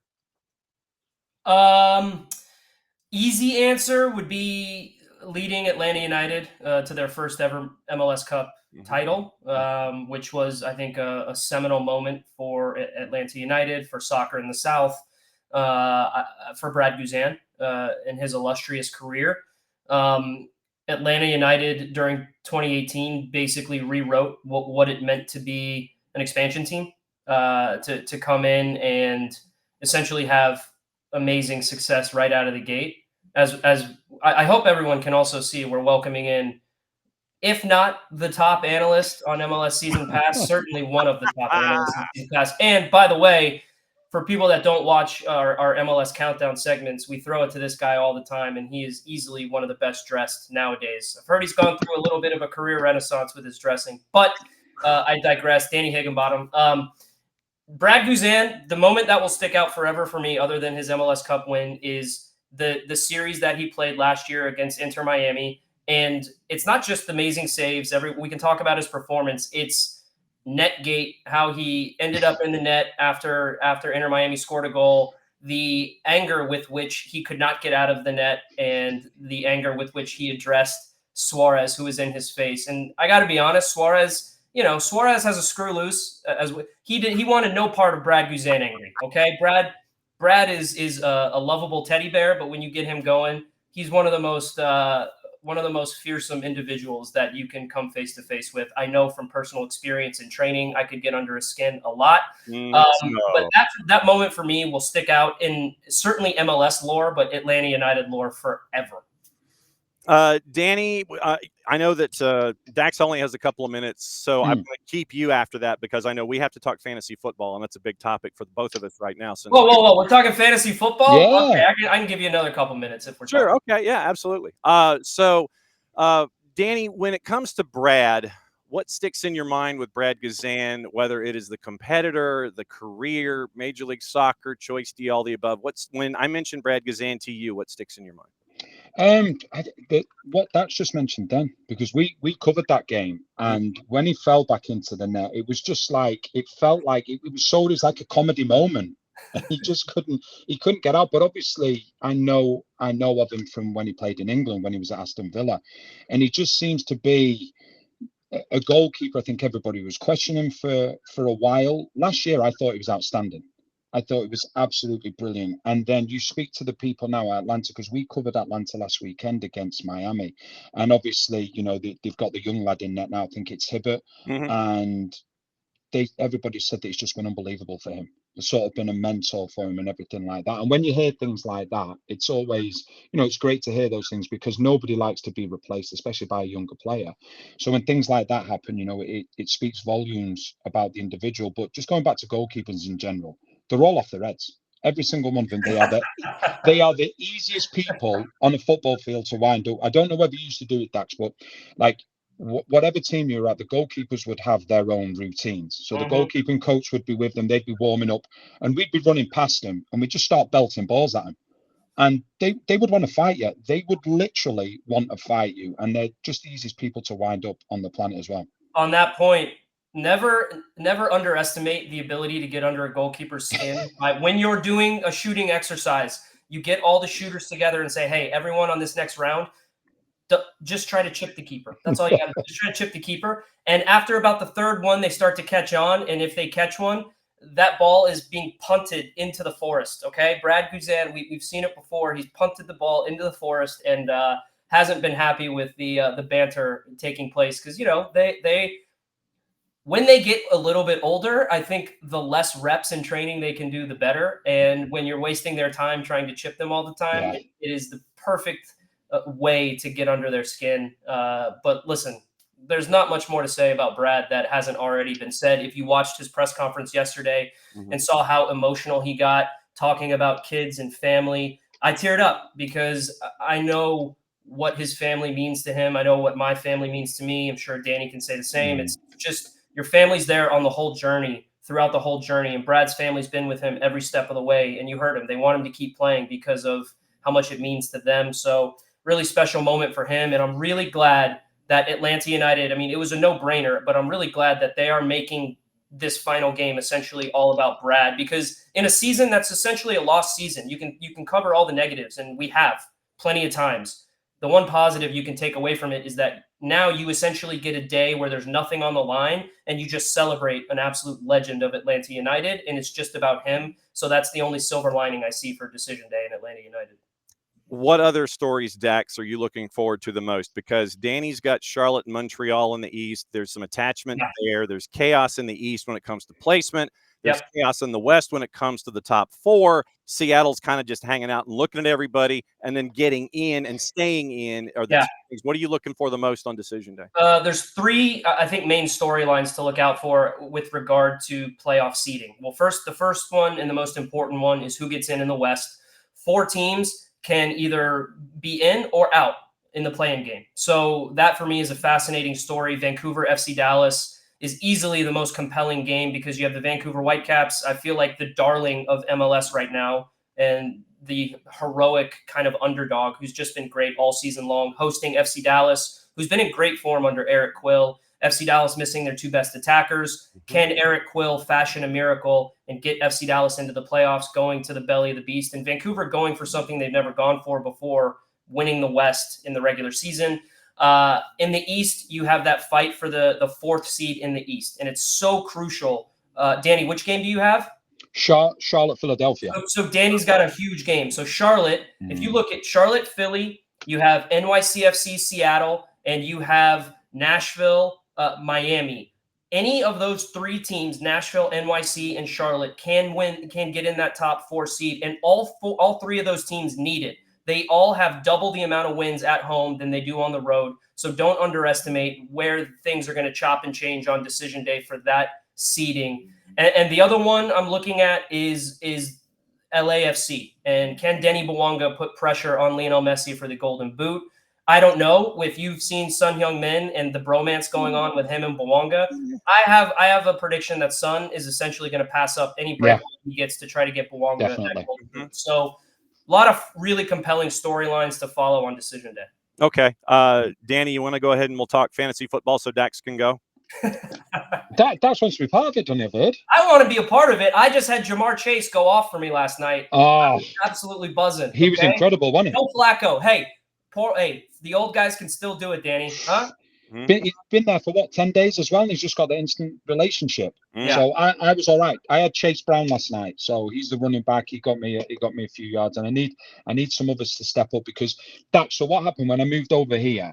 I've done fantasy now this is my 4th year. My first year, I had no idea what I was doing. I won it all. I won it all. Auto draft. You probably auto drafted. No, I didn't. That's what everyone was saying, but I didn't. And then I was giving it the big one to everybody every single week. And then last 2 years, not even made the playoffs. Well, that's fantasy football for you. And before I hop off, I want to give you a couple nuggets. First thing is, we have a Red Bull fantasy football league with all of our old crew from around the 2013 to 2017 time era. And we're all still in it. We haven't lost anyone. It's an absolutely great way to stay in touch with all your buddies. Another Englishman, Lloyd Sam, is absolutely addicted to fantasy football. And he's good. He's so invested. His team this year, not good. I need to put you in touch with him. You guys can kind of commiserate over that. And the other thing is, to tie this back into Major League Soccer, if you've watched Countdown a little bit, you'll see an interview, a couple interviews we've done with Son about how LAFC has invited him into their fantasy football league and how he's just dove headfirst into American culture, the locker room. You see the relationship he has with all these guys. We had Aaron Long on Countdown talking to him and going back and forth. Son, it seems like he's best friends with everyone in the locker room already. I really enjoy DPs that deliver on the field, but also really go out of their way to invest in American culture. And that's what Son is doing. He speaks great English, but I've played with some players who have been in the U.S. for 2 or 3 years, and they still don't speak English, right? And so, look, that's not throwing shots at anyone. I'm just saying in general, the guys who really invest in the team, in the culture, in what MLS is, I feel like they have success almost right away. And Son is a top player, but him joining a fantasy football league and having no idea what's going on, that's getting out of your comfort zone. I absolutely love that from him. Yeah. Absolutely. Dax, we're going to... Thank you, guys. John, you're a legend. Safe travels, Dax. I'm sure we will be talking to you on Countdown tomorrow, my friend. Definitely. Right. Safe travels. I hope you're bringing the heat with whatever outfit you got on. Oh, I'm going to try. I'll try. You guys. All right, there goes Dax McCarty. So, Danny, all right, I have a fantasy football conundrum for you. My team sucks. No doubt. Okay, so we're near enough in the same boat then. I'm doing okay. Yeah. So, and much like what happened with you, I won the league 3 years ago, and ever since I've just been awful. And we have an option in our league, and yes, we are going to talk about Charlotte and Philly in a sec. We do have an option in our league where you win a game, you get a win, but if you also score over the league median, you get another win or another loss. So you could be 2-0, 1-1, or 0-2 in any given week. Mm-hmm. And right now, out of the blocks, I had 4 games in a row where I had a player injured in game. Yeah. And I'm 2-10 right now after the first 6 weeks.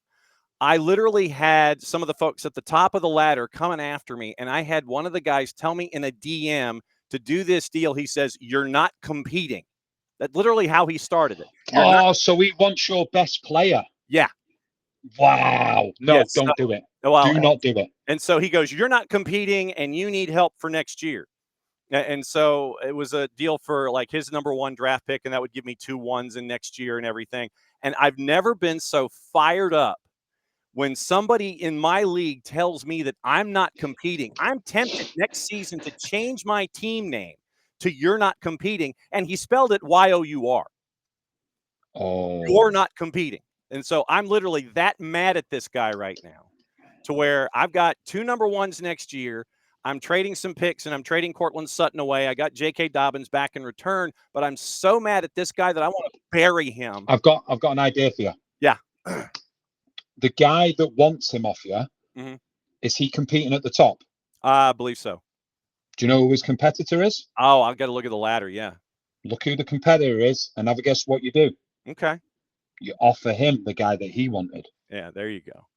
That makes things right up. Yes. So that I wanted to just run that by you, to have somebody. I've never had somebody run that kind of smack by me in a second. Oh yeah. So all right. So I'm going to bring in one of your tag team partners. I'm going to ask you about Charlotte and Montreal, but Charlotte and Philly. But I am going to bring in a tag team partner of yours at the same time, and that's kind of the chaos that I wanted here today. I might recognize this person. Hey Jess, how are you? I'm doing well, Danny. How about yourself? Good. I'm flying soon, so I've had to have an early run, so I'm good to go. Get myself sorted soon, and then be on my way. Yep. So yeah, it's good to see you. Danny, let me ask you, so you can get everything in about Charlotte and Philly. Are you anticipating first choice from Philly in this one, just to keep the rhythm of the lineup going, because it means more to Charlotte than it does to Philly? I would imagine so, because there's been an international break. So I think if you make a lot of changes from the Philadelphia Union team that won Supporters Shield, then you're going into the playoffs with players potentially not have played for 3 weeks.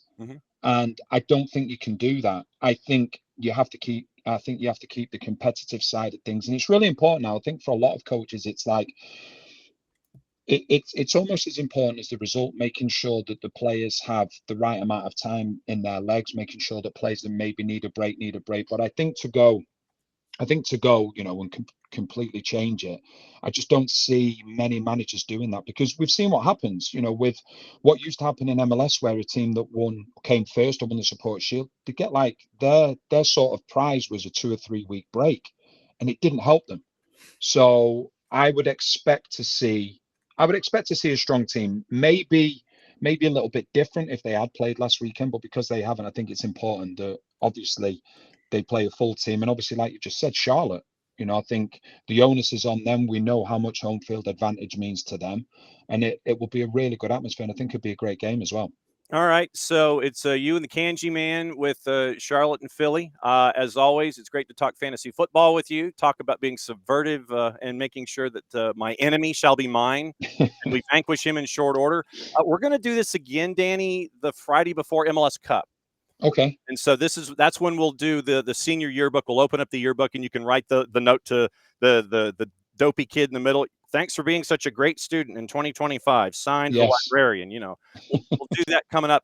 It's great to see you, my friend. Do not be a stranger any point in between, off season, in season. It's all good. Great to see you, and thank you for the advice in fantasy football. No problem. Take care. Have a good one, Jess, as well. See you soon. Safe travels, Danny. I'm going to do the hypnosis. I'm telling you, I've got it. Go for it. Yes, we're doing it. It's going to work. Have a good one, Definitely. man. Take care. Bye-bye. Take care. All right, there goes Danny Higginbotham. Now here's Jess. And so, hey, it's been too long. I've got to give context to the hypnosis thing first and foremost. So, yes, you do.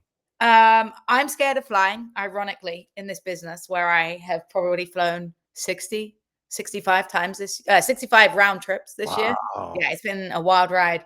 Danny used to be scared of flying. We obviously were paired up for Club World Cup, so we were flying all the time together. I was like, you don't seem like you're scared of flying. He's like, no, I got hypnosis, and now he's fixed. So I think it's something I might be investing in. It's a little scary, like, I don't know, like the word hypnosis, but I don't think it's like hypnosis, like, you know what I mean? Yeah. So I'm gonna give it a try, because I still don't enjoy flying, which is ridiculous in this business. Well, I mean, for me, legitimately, I can't sleep in the daylight. I literally can't. If the sun is up, I can't sleep at all. Doesn't matter if I pull. Yeah, I'm similar. Like, everyone's always like, why don't you take a nap? You must be tired. I'm like, I can't nap. The sun is out. I should be working, you know? And I can't do it. And so literally the only place in daylight I can sleep is on a plane. So planes are good for you. Yeah, and in daylight hours, especially because, you know, if you're doing like 3 or 4 hours of sleep, you're packing everything, slamming it all together and trying to get things done. I can sleep, but I guess it's the hum of the engine. Yeah, I've heard that. Everyone's always like, and apparently like the turbulence rocks people to sleep. I'm like, no, the turbulence No. rocks me into pissing myself with nerves. So Yeah, no. did I just get it explicit for that word? That's a Friday. Who cares? Okay. Cool. So yeah, I mean, that's the same. I literally can go out in the daylight in the plane. And so my guess is with the hypnosis, they'll probably give you like a keyword to focus on. So if that word, if it's a trigger at times, because there have been athletes who've used hypnosis or sports psychologists, and the sports psychologist will give them a trigger word. I should call it that. Instead of hypnosis, I should say I'm getting sports psychologist. And there was a kicker in American football, and he was having problems with field goals, and so he went to a sports psychologist. And the kicker is an avid golfer, and so the sports psychologist gave him the keyword birdie.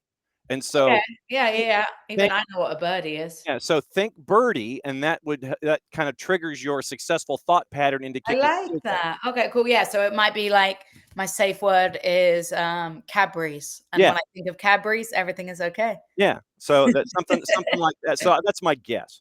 Kacey started the show, and she was literally in the Raleigh airport. Yeah, really impressive as always. And so she has already said that if she lands at LaGuardia in time for the show, before the show goes off the air, she'll come back. She's not, though, because she's delayed. She already told me that. Oh. I mean, I don't know. How fast the flight from, I guess, Raleigh to New York is quicker than Atlanta to New York? Well, let's see. So if she's flying a particular airline, and so we'll figure this out. And yes, we're going to talk about your matchup with NYC coming up in a bit. So if we go, no, I don't want to search there. So from RDU origin. Yeah, this is her. She's landing at 11:43 a.m. Oh, that's so bad. Yeah, 9:53 she took off. So it's an hour and 50-minute flight. Yeah, so similar to mine. I don't take off till 5 p.m. though. You know, I like to do a lot of prep work here. The sightseeing and stuff is cool. I'm excited to see around, but this first year, I feel like next year I'll be able to relax more and kind of go and enjoy each city that I'm in. But play-by-play is so different to analyst work. And it's not that I don't respect analyst work. Obviously, as someone that made my beginnings as an analyst, I know how difficult it is. It's just a different amount of prep, a different amount of storylines, particularly on this being my first ever decision day as a play-by-play. It's a lot to take in. I mean, I need to know the storylines that matter in other games. I need to know the results that matter in other games. And then I'm also in this unique boat of having the only East-West game, which means that all my storylines for Seattle aren't really relevant until 9 p.m., but I've still got to foreshadow them and potential them. So I'm not overwhelmed. I'm excited. I have prepped really well. If you want to look at this beautiful, like, it makes sense to me. It makes sense to me. And then I'll get all my sticky notes of my players and put it in. But it's just like, you know, all the different circumstances. And then also situationally records of the team. So like if NYC finish fourth and they play against Charlotte, knowing that Charlotte split 2-0 games in both their games is important for when we set up the bracket, little things like that just make you more knowledgeable. So yeah, I mean, I'm thrilled. It's been a wild year, as you know. So I'm excited that I even have a decision day. So outside of players to watch and your 37 promo reads that happen in I think it's 36 at this point. We lost one. We lost one. Well, but we lost the easiest one. We lost it. We lost added time. And added time, I mean, that one's difficult to get wrong. Well, but since Apple TV apparently has gained the Formula One contract for 2026 and beyond, that one might be in. Well, you know, the hardest thing for me is I'm not afraid to admit it.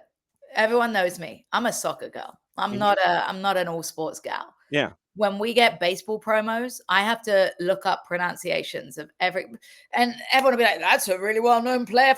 I don't know. It would be like, do you know this player from the women's championship? No, you don't. So stop. But yeah, I have to look up pronunciations of baseball players that are really important in games before I read. I'm right there with you. No, I am only a baseball person as far as my Los Angeles Angels can carry me, and since we are awful, they don't carry me very far. No, you Uh, did. Just a little way, huh? Yeah, in your research for NYC in Seattle, there's always the players to watch. Yeah. Outside of the players to watch, who are you watching for levels of success? I mean, like the second, like the B The level, second tier. The the second second tier. Who are those foot I soldiers? feel disrespectful calling him second tier, but for New York City, I just think Justin Hack is so interesting. I really love his development this year, his flexibility, his ability to play in the defense and the midfield. And I just think that, number one, he's a commentator's dream because unless he cuts his hair, you're never going to get him wrong. So shout out to people that have distinctive haircuts, distinctive beards, distinctive way of wearing shorts and shin guards, all of these things that are bonuses for us, particularly having doing this game at Citi Field is going to be interesting. Yes. I think I'm going to be watching off the monitor for the most part and just soaking in the atmosphere. It's fine. It's really cool. I'm going to be in New York. But yeah, I think Justin Hack's story is remarkable. And then this one might be, he probably is really an obvious selection, but Nico Fernandez Marcao is such a interesting, we just call him Nico on the broadcast, so I might have butchered. Yes. No, it is Fernandez Marcao, right? I think it is. I'm like, yes, because he has to either be Fernandez Marcao. You have to say both because there's Julian Fernandez. Don't get them confused. So what he's done for this team and his creativity, his like showmanship on the ball, I love. And then the secondary tier for New York City that I think is interesting is their ability off of the bench. I think that Pascal Jansen's done a really good job of keeping players motivated coming off of the bench to have an impact. The likes of, the likes of Julian Fernandez, they've done a really good job of getting players to have an impact off of the bench. For Seattle, I think the big storyline, you kind of brought it up with Danny with Philadelphia, is they're locked into fifth. They did play in the international break against RSL. I did that game, but they had 11 players unavailable for selection. So it's like Brian Schmetzer is going to have to tread this thin line of, do I want to rest these international players, some of which have had a lot of travel, a lot of minutes, but then they're not going to play in a Major League Soccer game with Seattle for the international window for this game, and then they're going to go into playoffs? Or do I want to try and risk big players in this game? I look at the likes of Ober Vargas, obviously, who has made, headlines with his work with the Mexico U20s, his headlines with the U22, number one ranked player in Major League Soccer this season. But he must be fatigued to a level. Does it help that he's a young'un? Yeah, it's a lot easier in your 20s than it is in your 30s, sadly. I know that now, unfortunately. But I think that's going to be interesting. The selection of players. Does Roldan come in after 2 assists with the U.S. men's national team, despite the slander on social media? I think that's going to be a really interesting storyline for Seattle, plus the cross-country travel, which they may have traveled for the international break, and then they've got to go to Seattle, practice, and then fly all the way to New York. I think Brian Schmetzer would have wished they had played anybody other than an Eastern Conference match on decision day, if I'm completely honest.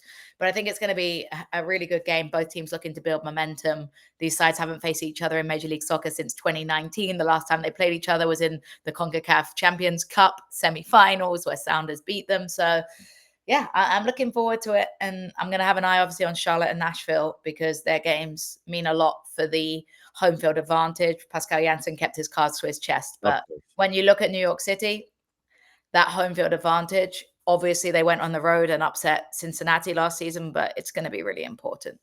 Is Brian Schmetzer underappreciated as a head coach? I think anyone that can last at a club as long as he did is unappreciated, because we talk about players and how difficult it is to get testimonials these days with like 10 years at a club, let alone as a manager, 10 years with a team, and I think when you look at the numbers, the fact they've only failed to qualify for playoffs one time, it's incredible. And the fact that really impressed me with Seattle, and obviously my Eastern Coast biases, I'm not afraid to admit it, like in terms of knowledge base, not in terms of how much enjoyment, but with Charlotte, it was rare to have Western Coast Conference opponents.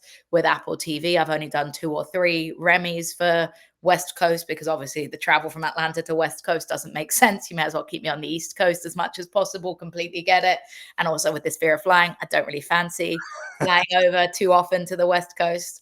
I will have to do a West Coast travel for Sirius. I'm going to San Jose for the NWSL Championship again. So that's going to be amazing. Yep, drop that nugget in right there.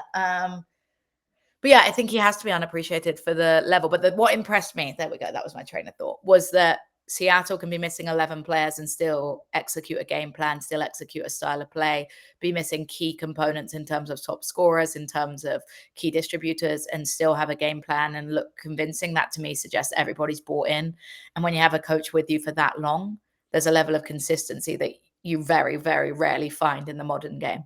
And it also speaks to the system from the bottom up through academy and Tacoma Science and well, such. that's it. When you look at the players on this team and how many of them are homegrowns or how many of them have been through the academy, against RSL, like 3 players had to be called up from their MLS Next Pro team because they didn't have enough players to field a bench, and one made a debut, one made his second appearance. It's a lot of teams can learn a lot from Seattle about their ability to cultivate players. I also think it helps that Seattle is a hotbed for talent. You know, there is a lot of players over in that region that really value the game. One more, and then I'll let you get back to studying. That's the GK Union question. Oh, Brad. Yep, Brad. I know. I cried last night. Like they did me dirty with that dad social media video. Like luckily I just cleansed this morning from it because I saw the video of the Brad Guzan impersonators with the bald caps. Yep. Feel a lot better about it now. When I mention Brad as a keeper, as a part of GK Union, what sticks in your mind about the competitor that he is? I think the ability to kind of write his own path in terms of his career, obviously playing overseas with Aston Villa and making a reputation there. There's not many people that are able to play in multiple leagues and be represented as a legend. There's not many Americans that can crack England due to biases. Let's be completely honest here. So I think witnessing the way that he played, I look back at some of the saves that he made, and I just think an extraordinary goalkeeper that was able to adjust to the modern game really well. He's one of those unique goalkeepers, and I think we're coming to the end now of that era that had to straddle the old school goalkeeper and this modern goalkeeper, right? Because, and this isn't rude to his age, but Brad is of the generation where they probably started, like I did, with your main goal being able to save balls. Like that's what we started. The focus was on being able to be brave, being able to be athletic, being able to make saves. And then there was this big change in the middle of his career where all of a sudden now goalkeepers have to be a field player just as well. And I think I really admire Brad as someone that had to struggle with that transition myself in the modern game and coming over and being expected to be able to ping a ball 40 yards, being able to play under pressure through your feet, that he was able to really adjust that. And I watched some of the balls that Brad Guzan's able to ping, and I just think, wow, you really were an early day modern goalkeeper. So I have a lot of respect for that as a character. And then obviously I love bald American goalkeepers as someone that grew up watching Marcus Hanneman. So we love it. He's the last of that era. You know, I saw a post about the famous bald American goalkeepers. And unfortunately, you know, I think he has a bright future in whatever he does, because listening to him speak, the way that he can inspire others, the way that others look up to him, it is really exciting. And I'm excited to see what Brad does in his future, but I'm grateful to have, you know, got to watch him play firsthand as a really good modern goalkeeper, despite coming up in a different era. The Wonder Twins, Jess and Kacey D, are calling NYC in Seattle at Citi Field. 6:12 start, I believe, is when they're going to blow. Correct. A slightly longer open to deal with, but that's fine. Plus I love a good open and a scene set. Yeah, plus 110 for NYC. The draw is plus 260, and Seattle is a plus 218. Well, sure, I want to know, do you think Charlotte beats Philadelphia, though? No. No, I don't. I think NYC finishes 4th. I do. Yeah. I think things go in their favor. They finish 4th, and yeah, and it's a party at Citi Field tomorrow night. So looking forward to it, everybody. And yeah. Do not be a stranger, obviously, with everything going on here postseason, NWSL Championship. We know we've got to get to you to talk about the playoffs like we do with KCD. Look, you know you can crash at any time. You just text me and say, hey, what's going on? And exactly. You know, and you keep on my back, and I'll eventually show up. All right. Take care. Thanks, everybody. Have a good one. There goes Jess. Jess is an OG, and she does the slam out. So that's where we are. Okay. We're trying to see. We're efforting Kalen Carr. We'll see if Kalen can make it here in the final 20 minutes. We might go a little long because of the news that we have to talk about here. So let's recap what we've done in the show this morning. So it was Kacey D in the Raleigh airport. Like I said, we don't know. The flight is supposed to take an hour and 36 minutes if she took Delta going from Raleigh to LaGuardia. So obviously, we'll see if she makes it by the end of the show. Even if she just lands and gets into the concourse, and it's a good coda to what we've been able to do this morning. So Kacey D joined us batting leadoff. Then she's paired with Jess. They're doing NYC and that matchup at Citi Field with Seattle. Then Bart joined us to talk about the new episode of the Soccer for US POD, episode 129, to talk about the friendlies that just happened in the past window. Then Tyler Terens joined us. Mark Followill joined us. Mark Followill had to go because he's got things to do like travel and basketball and such. 10 o'clock, it was Kyndra de St. Aubin. Then it was Dax McCarty. Then it was Danny Higginbotham. Then it was Jessica Charman. And like I said, we've sent texts out to some other folks to see if they can join here in the last little bit. So I'm hoping, that today was as chaotic and as informational as we wanted it to be. And like I said, we're going to do this again the Friday before MLS Cup. We're going to do it again, but I wanted to have Decision Day be its own animal, considering everything that it means for all of the folks at Apple TV, all the crews that are going to be doing it, and it's the last day of the regular season. So we wanted to kind of put a special bow on everything. And I thank you for your indulgence and putting up with all the chaos and bouncing around all over the place as we did this morning. Okay, juice boxes. Let's get back into that. And here we go. So once again, Atlanta has changed. They're now a favorite at a -120. That's gone up. Charlotte and Philly. Charlotte's a +145. Draws a +269. Philly is a +156 on the road. Philly is the dog here. It's a slight dog. I think that Philly ends up getting the win there. Crew and Red Bulls. Crew and FC Cincinnati are still both -182 favorites. Crew over Red Bulls, who are a +447. That has even gone up since we've been talking. CF Montreal has gone down closer to FC Cincinnati, but still hovering around a +400. Nashville and Messi and Friends. Nashville is a +129. Draws a +286. Messi and Friends in Nashville are a +170. To me, that is stunning to have that number and that wide of a gulf. Revs and Fire. Revs are a +181 at home. They are an underdog. Draws a +282.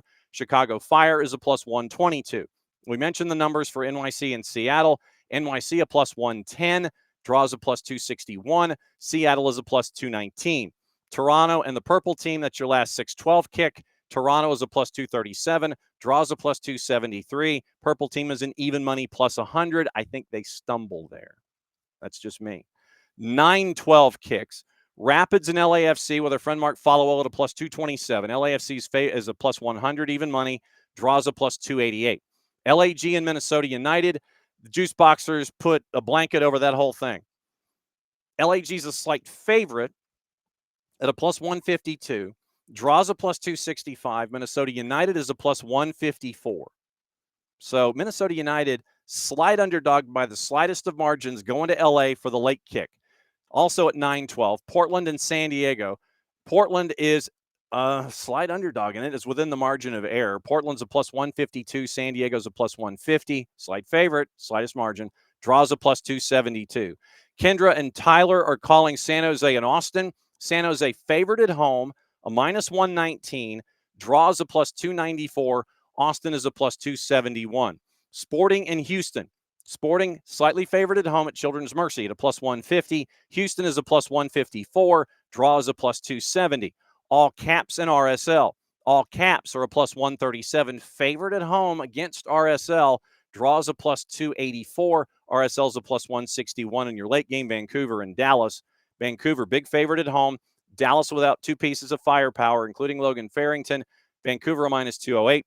FC Dallas and Eric Quilla +463. And the draw is a +368. So those are your juice boxes for those games here on Decision Day in Major League Soccer. So let me see if we have the call combinations and who's going to be doing what and who's going to be doing what where. So it does not appear that it's there. So we'll go here to this one and we'll see if we can dial up what the numbers are and who are calling. No, they don't have it there either. Okay, so we don't know who the call combos are, other than the matchups that we've had folks in with Mark Followill, Warren Barton doing Colorado and LAFC, Tyler and Kyndra there in San Jose. It is Jess and Kacey, the Wonder Twins at Citi Field doing NYC in Seattle. And follow along at MLS On Air on the 280 character app and at MLS Communications to find out who's doing what where and what the lineups are when it comes to your broadcast teams. So who is doing what? Who's got the whistle? Who's got the flags? Let's find out. And how it all lays out when it comes to everything in Major League Soccer, assuming that they have been posted. Okay, so Major League Soccer assignments for match day 40, they have been posted. So here we go. Atlanta United and DC United. Joshua Encarnacion is the man in the middle. Nick Uranga, Adam Garner, your ARs. Ismail Elfath is the fourth. Drew Fisher is your VAR. Jeff Mushik is with him upstairs. So who scored with the ref stats and get into the referee statistics in general? So if we go to who scored and we break it all down that way. So we go to, oh crap. So who scored? Fine, whatever. All right. So let me go to who scored and we will get the ref stats for Joshua Encarnacion and we'll see what's going on with him. But we'll get into that in a bit. Oh, wow. Check this out. This is going to be fun. What's up, dude? We gotta go. Oh, sorry, no. I'm practicing my best Kevin Egan. Kevin Egan dropping by here on Decision Day. Glad that we could pin down one of the busiest men in show business to come and hang out with us to break everything down here, man. John, I'm sorry I'm late. How are we doing, guys? Busy weekend ahead, and I'm emotional that Goose is tying it all up now. Final time sticking on the gloves. I'm emotional for that one. So when I mentioned Brad Guzan, what sticks in your brain about either the competitor or moments or both? So people probably don't notice, but Brad Guzan, when I was 24, I was living with a few guys in Chicago, and one of them happened to be a great friend of Brad's from when he was in school in like Homer Glen, Illinois. And then my second cousin, who's out in LA, he's doing great things in the movie world. He ended up being in middle school with Brad. So he said to me, "Oh, by the way, you're a Villa fan. There's this kid that I went to school with called Brad Guzan, who's just gone to Aston Villa, your team." So I ended up connecting with Brad on Facebook way, way, way back in the day. And he was just an absolute gem, as I was probably nearly a bit of a fanboy, because I was a Villa fan and I'm a kid living in Chicago and this Chicago guy's gone on to play for Villa. Then fast forward like over a decade later, I'm working with Atlanta United. He's playing for Atlanta United. You get to know him a bit better. And now I call Brad a friend, and I'm just so happy for him that he's going to get the honor and the adulation and everything that comes with tomorrow at the Benz. I think it's going to be a special occasion. Are folks outside of, say, Atlanta and Chicago, when it comes to his place in U.S. national team history and the history of U.S. goalkeepers, is he still underappreciated in some circles, you think? I think so. Yeah, I think so. He's been to 2 World Cups. He's probably, he's probably unlucky in a lot of ways. If you think about his time at Aston Villa even, he found himself at times back up to Brad Friedel and back up to Shea Given. There were 2 legendary goalkeepers. At the U.S. men's national team, Tim Howard came along, and I thought for the longest time at the very end that Brad was going to take over and Tim stayed on for a long period of time. But Brad has still played, an incredible amount of games for the national team. Like I said, 2 World Cups, a decade of experience over in the Premier League. What an amazing journey for a big lad that started out as a central midfielder. And here's a guy who came back from a ruptured Achilles at the age of 38. Yes. Yeah. That's such a great point you make, because so many would have just called it, but that's not Brad. And he could go again. Like he's looking so lean and fit and sharp, but I don't know. I'm excited to see what's next for Brad. Eastern Conference, Western Conference, the matches mean things for different reasons. Let me see if I can recall quickly who we've had on this morning. Kacey White, she batted leadoff from the Raleigh airport. We had Tyler Terens come in, and his lower third font was John Texter's Venmo, and that set me off.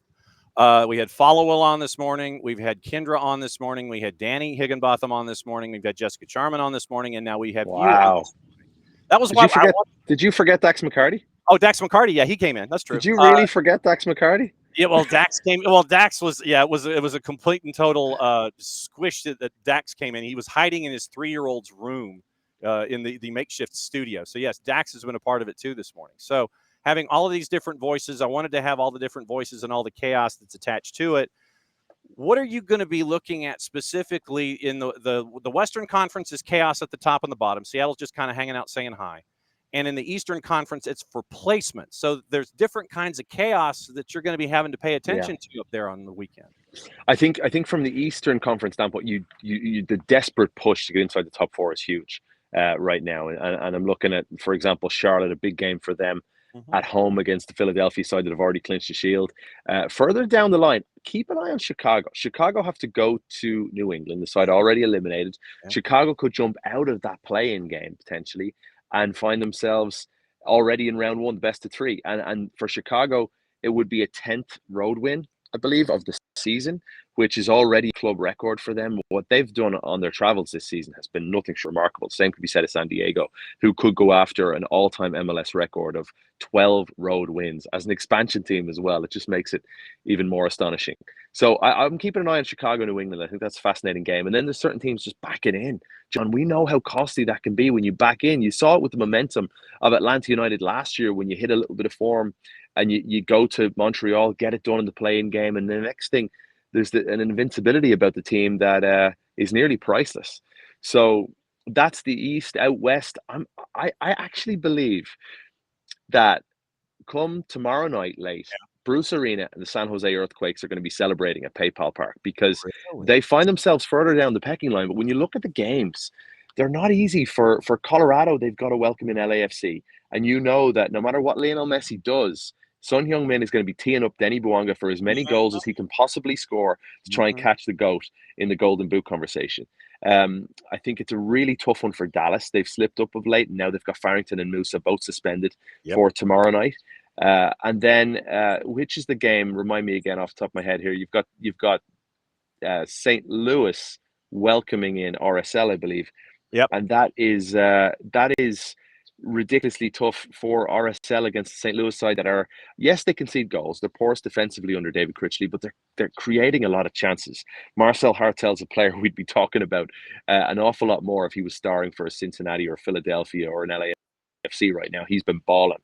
So I just think with Austin locked in where they are right now and a real focus on the postseason, I think this is a massive chance for San Jose to win their game, sneak in, and potentially get to the 8th spot, and that would mean hosting a playoff game for the very first time in the history of PayPal Park. You've got the Loons going to LAG, and that one could kind of sneak up on you as a top 4 as well. I mean, right now, the Juice Boxers, they kind of thrown a blanket over the whole thing. They're like, yeah, either side can win, and we got the same number there.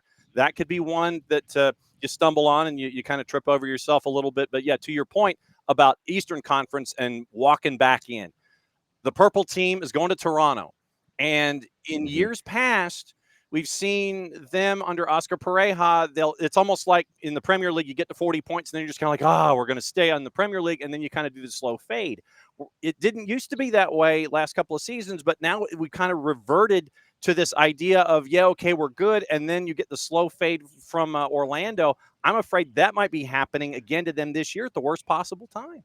I know. But all it takes is one game to turn it around. And they're up against the Toronto side that have been drawing games for fun. I mean, Mihailovic hasn't been winning, but he hasn't been losing either since he joined the club. They're turning things around, I think, under Robin Fraser, and they're getting a tune out of some of the younger guys coming through. That's not an easy game.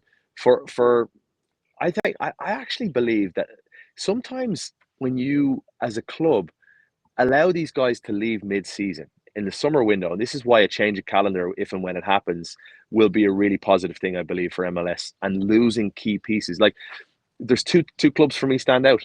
I don't think you lose Ramiro Enrique, and I know Duncan McGuire's back fit, but Ramiro Enrique offered something different going forward. He was that spark plug off the bench, that energizer bunny that would come in and really, really cause problems for defenses. And then the same could be said for Minnesota. Tani Oluwaseyi, I'm watching him play against Real Madrid the other day for Villarreal, and it's a wonderful story, but it still comes at a cost for Minnesota, especially when Kelvin Yeboah picks up a season-ending injury. So, and then you also look at the additions that some teams made. Vancouver, knocked it out of the park with Thomas Muller. It's been a home run signing. Son Heung-min, home run signing. I think Milan Losky, leaving San Diego mid-season, they replace him with Amal Pellegrino, not the same caliber of player. And Danilovsky really helps Philadelphia get over the line and win the Supporter Shield. That has been a big story for me, a big theme throughout the season, is the teams that strengthened versus the teams that were weakened by the transfer window. All right, hit the promo for me, sir. When are you leaving to head north?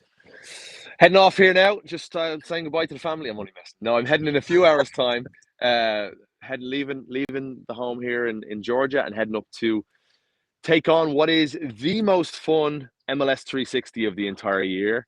We've got every single team in action. We're very fortunate that the one Western side that's playing in the Eastern window is already locked in fifth place, and that's the Seattle Sounders. So tomorrow night, get ready for mayhem. Get ready for a bonkers show. Get ready for me interrupting the analysts an awful lot, because we're going to have so many goals throughout, so many great storylines before we kick off our postseason coverage midweek for the play-in games. I'll be yo-yoing from Georgia back up to our Stamford, Connecticut studios all throughout the month of November, and then MLS Cup December 6th, following the World Cup draw, which, by the way, the World Cup draw, you've got to head to Fido, World Cup Atlanta. I wish I could be there. I can't, unfortunately. I'll be at MLS Cup, but a big show at Fido Irish Pub in Buckhead for the World Cup draw. We're going to find out which teams, which nations are coming to Atlanta, Georgia for the World Cup games. We've got 8 games here at the Benz, John. So it's going to be a great show. Yeah, so that means that when we do senior superlatives for MLS Cup Week, it's going to have to be on Thursday. So we're going to do this all over again on the Thursday before MLS Cup because of the World Cup choosing day on Friday. So Thursday before MLS Cup, we're doing this again with everybody else coming in. You sign the yearbook. Thanks for being a great student. Signed the librarian. We're going to open up the yearbook and those kinds of things. Love you, my friend. Be safe. Have a great show. We got to go. And just have a great call. All right. See you soon. Love you too, guys. Thanks so much. Appreciate you. Chat soon. All right. There goes Kevin Egan, everybody. So that was unexpected. I just sent Egan a text and I was like, hey, can you come in? But yeah, to his point, here's today. Here's what we did today. And we'll go over the refs again one more time. It was Kacey D, Followill, Kyndra, Dax, Danny, Tyler Terens, Jess, and Kevin Egan. 3, 6, 8. 8 folks. 8 folks came in and crashed the party today in a 2-hour period to discuss everything. So I cannot thank enough. First off, I can't thank Kirk Reynolds at Major League Soccer enough, because he kind of was the ringleader for this thing. I went to Kirk and I said, dude, I got an idea. Can we have as many voices from Apple TV on as humanly possible and do it in this window? I'm going to blow out the entire show and we'll just devote everything to decision day. And he's like, yeah, it sounds like a fantastic idea. And I talked to him about it last week. And so he's been orchestrating all this stuff. He got Followill in. He talked to Kyndra, talked to Danny, got Dax in. Like I said, Dax is entertaining family. And so Dax got to hide for like 10 minutes. Probably gave him a nice little bit of oxygen. Kacey D, obviously, Tyler and Jess being OGs, they knew that they could come in and they just let me know that they're coming. And then Kevin Egan, I texted Kevin and told him about it. And then I sent him the email and the link this morning. And so having Kevin in was an added bonus. But having 8 folks in to discuss decision day in Major League Soccer, not knowing when they were going to show up to a degree. I mean, I had a basic idea, but didn't know about Kevin. I'm going back and forth with Jess, trying to figure out if Kacey could make it. And literally, I told Kacey, I said, look, you're waiting for your plane. You're not doing anything. Come in right off the beginning of the show, and then we'll talk about it, and we'll do that. So she came in, and she said that if she landed, and apparently they're being delayed and everything. So we'll find out if she makes it by the end of the show, and that'll be your wraparound for the entire day. So that's been the chaos of the day, and I can't thank Major League Soccer enough. I can't thank those folks enough that came in and visited and trusted us that we would have fun with it and that we would give you information and that we would treat decision day with the chaotic reverence that it has by having just as equally a chaotic show, but still inform you and entertain and let you know what's going on. Okay, let me go back into the officials and talk about pro, and we need to get into the center ref and find out about referees and things like that, and we'll get you into all of that material. And find out there are referee statistics. Come on now. Okay, so what I'm trying to do is find the referee stats and let you know who is there and who is. So Joshua Encarnacion, MLS. So here's what we're going to do. What we're going to do, Encarnacion. All right. So Joshua Encarnacion, no results found. Stop it. All right. So fine. Let's do this. Joshua Encarnacion, MLS ref stats. So that's MLS ref stats. Okay. So let's see if we get any. So there's World Football. There's Soccer Now. October 18th to 24. Glen Olden, PA native Joshua Encarnacion, recipient of the first ever MLS Next Pro Ref of the Year award. So he has that history that's attached. Okay, so Joshua Encarnacion, MLS ref statistics. So, okay, so that we got. Nothing like trying to search for something. There we go. Major League Soccer referee statistics. There we go. Okay. So, Joshua Encarnacion on decision day this season, we're going to page 2. Next page. This is his first match. Call up from MLS Next Pro. So no book on him when it comes to all of the statistics, but this is Joshua Encarnacion's first match of the season when it comes to MLS. So that is where we are here. So transfer marked has him listed as one of the referees, accept and continue. And we're going to go down here and we're going to see what's going on. No, I don't care. So I don't want to know about debuts, filter by season. Let's see. Joshua Encarnacion. Do we have anything here that is attached? So, and detailed. I don't want to know about Forever Bloom. Thank you, transfer marked. Benjamin Meyer. See, now I'm trying to look at numbers, and I don't see a whole lot of matches that Joshua Encarnacion has been in the middle for in MLS Next Pro. So 3 matches that he's been in the middle in 2025. And so it appears that he has 9 yellow cards. So he averages 3 yellows a match in MLS Next Pro. And so averages 3 yellows in MLS Next Pro when he was center ref this season in 2025, but no book on him in Major League Soccer, considering that this will be his first match of the year being in the middle in Major League Soccer. So Joshua Encarnacion is the man in the middle. And once again, Nick Uranga, Adam Garner, your ARs. Ismail Elfath is your 4th. Drew Fisher, Jeff Mushik are upstairs. Charlotte and Philadelphia, Tori Penso is in the middle. Catherine Nesbitt, Jason White, your ARs. Colin Radosov is your 4th. Kevin Stott, Mike Campminert upstairs. FC Cincinnati and CF Montreal. Timothy Ford, the man in the middle. Keep an eye on that. Andrew Bigelow, Kevin Klinger, your ARs. Sergei Demyanchuk is your 4th. Eunice Marakchi and Claudio Badea are upstairs. Crew and Red Bulls. Marcus de Oliveira in the middle. Corey Richardson, Jeffrey Schwartzel, your ARs. Ricardo Montero Araya is your 4th. David Berry, TJ Zablocki upstairs. Nashville and Messi and friends, John Freeman in the middle. We'll see if John Freeman can navigate the emotion of that match at Geodis. Ian McKay, Nick Balser, your ARs. Ricardo Fierro is your 4th. Remy Tuchon and Tom Supple are upstairs. Revs and Fire, Pierre-Luc Lozier is the man in the middle.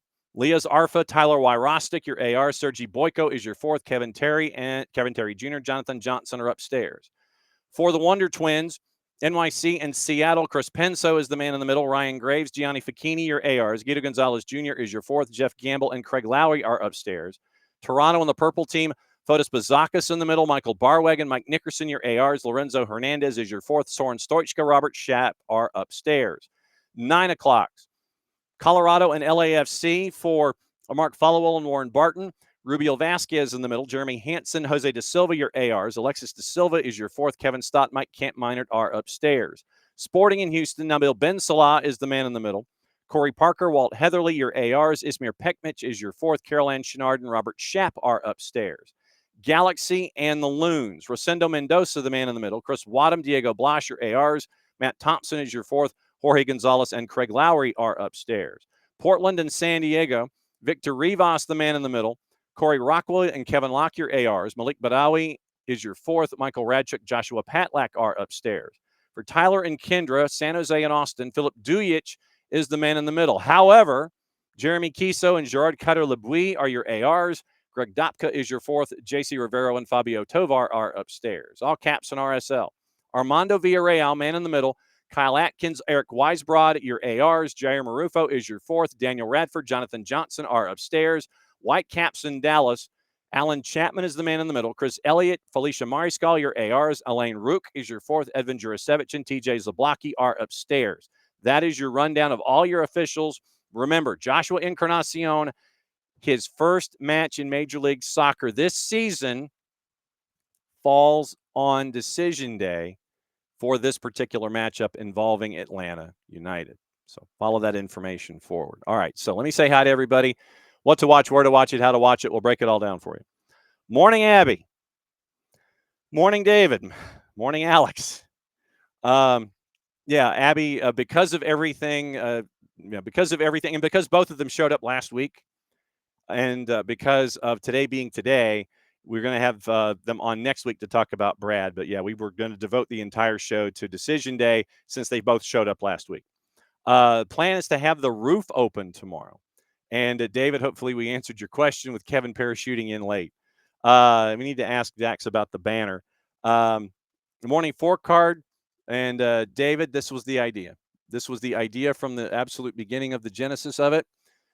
A fun and chaotic show. And that was what we were looking for the entire time. And I'm glad that it turned out that way. Morning, Dell. Apparently, Abby says another video's in the works for Brad and really be another tearjerker. And that's the question. We don't know. We don't know about the book. We don't know on the book on him, but in the MLS numbers that we have, only gives 3 yellows a match so far in 2025 in MLS Next Pro. So we'll keep an eye on it. Yeah. So morning, Derek. Morning, David. And all of them. Dell says he can't wait. What is the most important game? So let's see. Good morning, Catalucci. Let's bust it down real quick. What's the most important game? Well, they're all important for different reasons. And that was why I wanted to ask that question of Kevin about the chaos in the East, because if you have the standings out and about, just so we have the standings here, and we can look at the standings themselves. So Philadelphia, they're in the barn, but they're also trying to make sure that they get the big thing. They get supporter shield because they are at 20 wins. And if they end up with the same number of points as Vancouver, then Vancouver would be at 66. Philadelphia would be at 66, but they would have one more win. So that one's important to Philly to try to get the big pie plate. Cincinnati and Miami, their matches are important to them because it decides the 2 and the 3. If there is a tie-breaking situation with points, tiebreaker goes to Cincinnati because they have one more win. So Messi and friends need a result in Nashville that is better than Cincinnati's result hosting CF Montreal if they're going to climb them and get to the 2.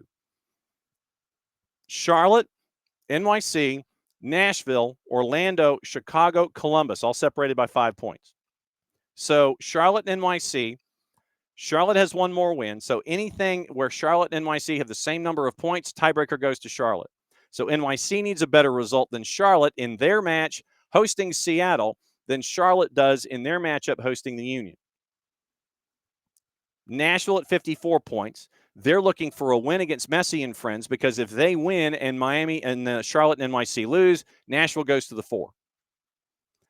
If the purple team wins, they would be one place higher. They would be in 6 because if Charlotte and NYC lose, they would have the least number of wins. So Orlando has the least to gain with a win on the weekend. They would be climbing the ladder, and obviously they want to get a big result, but they would have the least jump of anyone heading into the postseason. If they do win and Charlotte and NYC lose, they would all be at 56 points, but Orlando City would have the least amount of wins of the 3. Chicago at 52 points. If Chicago wins at the Revs, which is no small feat, considering how much of a wasteland New England can be sometimes and Foxborough. Chicago wins, they can get to 55 points. Nashville loses, they'd be above them. Orlando loses, they'd be above them. So Chicago could finish as high as 6 if things go their way. And that would get them out of the play-in round and into a home playoff series. They get time to rest. Columbus at 51, if they win and folks above them lose, they could finish as high as the 7 because Nashville would have 54 points and 16 wins if they lost. Columbus, if they won, would have 54 points and 14 wins. So everything is in play for one reason or another in the Eastern Conference. It's either the pie plate if you're Philly, positioning if you're Cincinnati and Messi and friends, and positioning from the 4 to the 9 in the Eastern Conference. So there's a lot of stuff going on in play. I would watch MLS 360 if you're not going to be watching. I would have that on one monitor, and I would have Atlanta United if you're not going to the match at Mercedes-Benz to say goodbye to Brad. I would have that on one monitor. I would have MLS 360 on the other because they're going to have live math. This will be a great test for Kevin and his live skills. So in the Western Conference, once again, here's what's in play there. Seattle's in the middle. They have nothing to do. And that's why I wanted to ask both Kacey and Jess what they thought about the lineup that Brian Schmetzer was going to pour out there. And if you missed our conversation with Nico Moreno yesterday, he gives you his answer as well. He thinks it's going to be first choice just to keep your rhythm going. But Seattle cannot improve their position one way or the other. They are stuck at the 5 at 52 points. They can't be caught. They can't catch anybody. So Vancouver at 63 points. They're a minus 208 for a reason. They're a big favorite hosting Dallas. Dallas needs the win probably, or they need points because of the folks chasing them. Vancouver, 63 points. Dallas, 41 points. They're the 8 with RSL looking over their shoulder, Colorado looking over their shoulder, and if it comes down to math with those 3 teams, Dallas is out because they have the least number of wins. Colorado at 40, San Jose at 38. If San Jose was to win and Dallas was to lose, they would both be at 41 points, and then you would go to goal difference, which is right now identical, both at minus 4.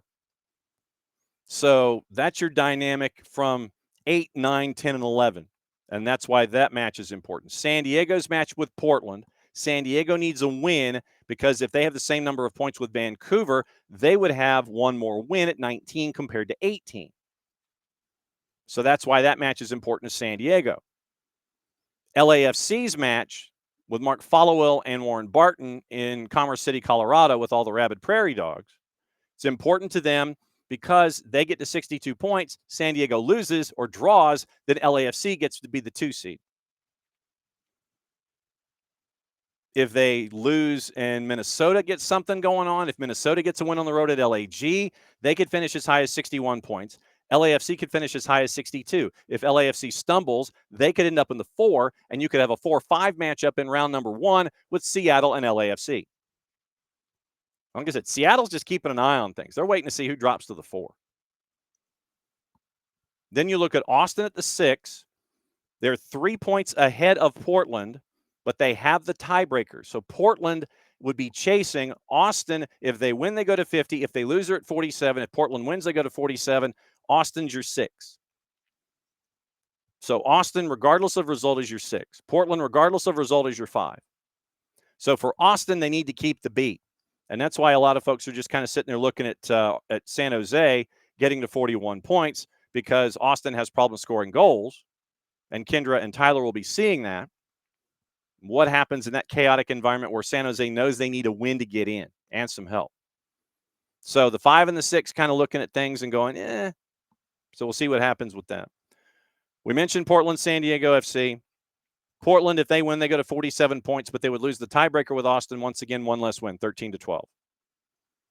But if Dallas wins, that would put them at 11 wins and 44 points. And then you go to goal difference, which going into today, 1 goal separates Portland and Dallas.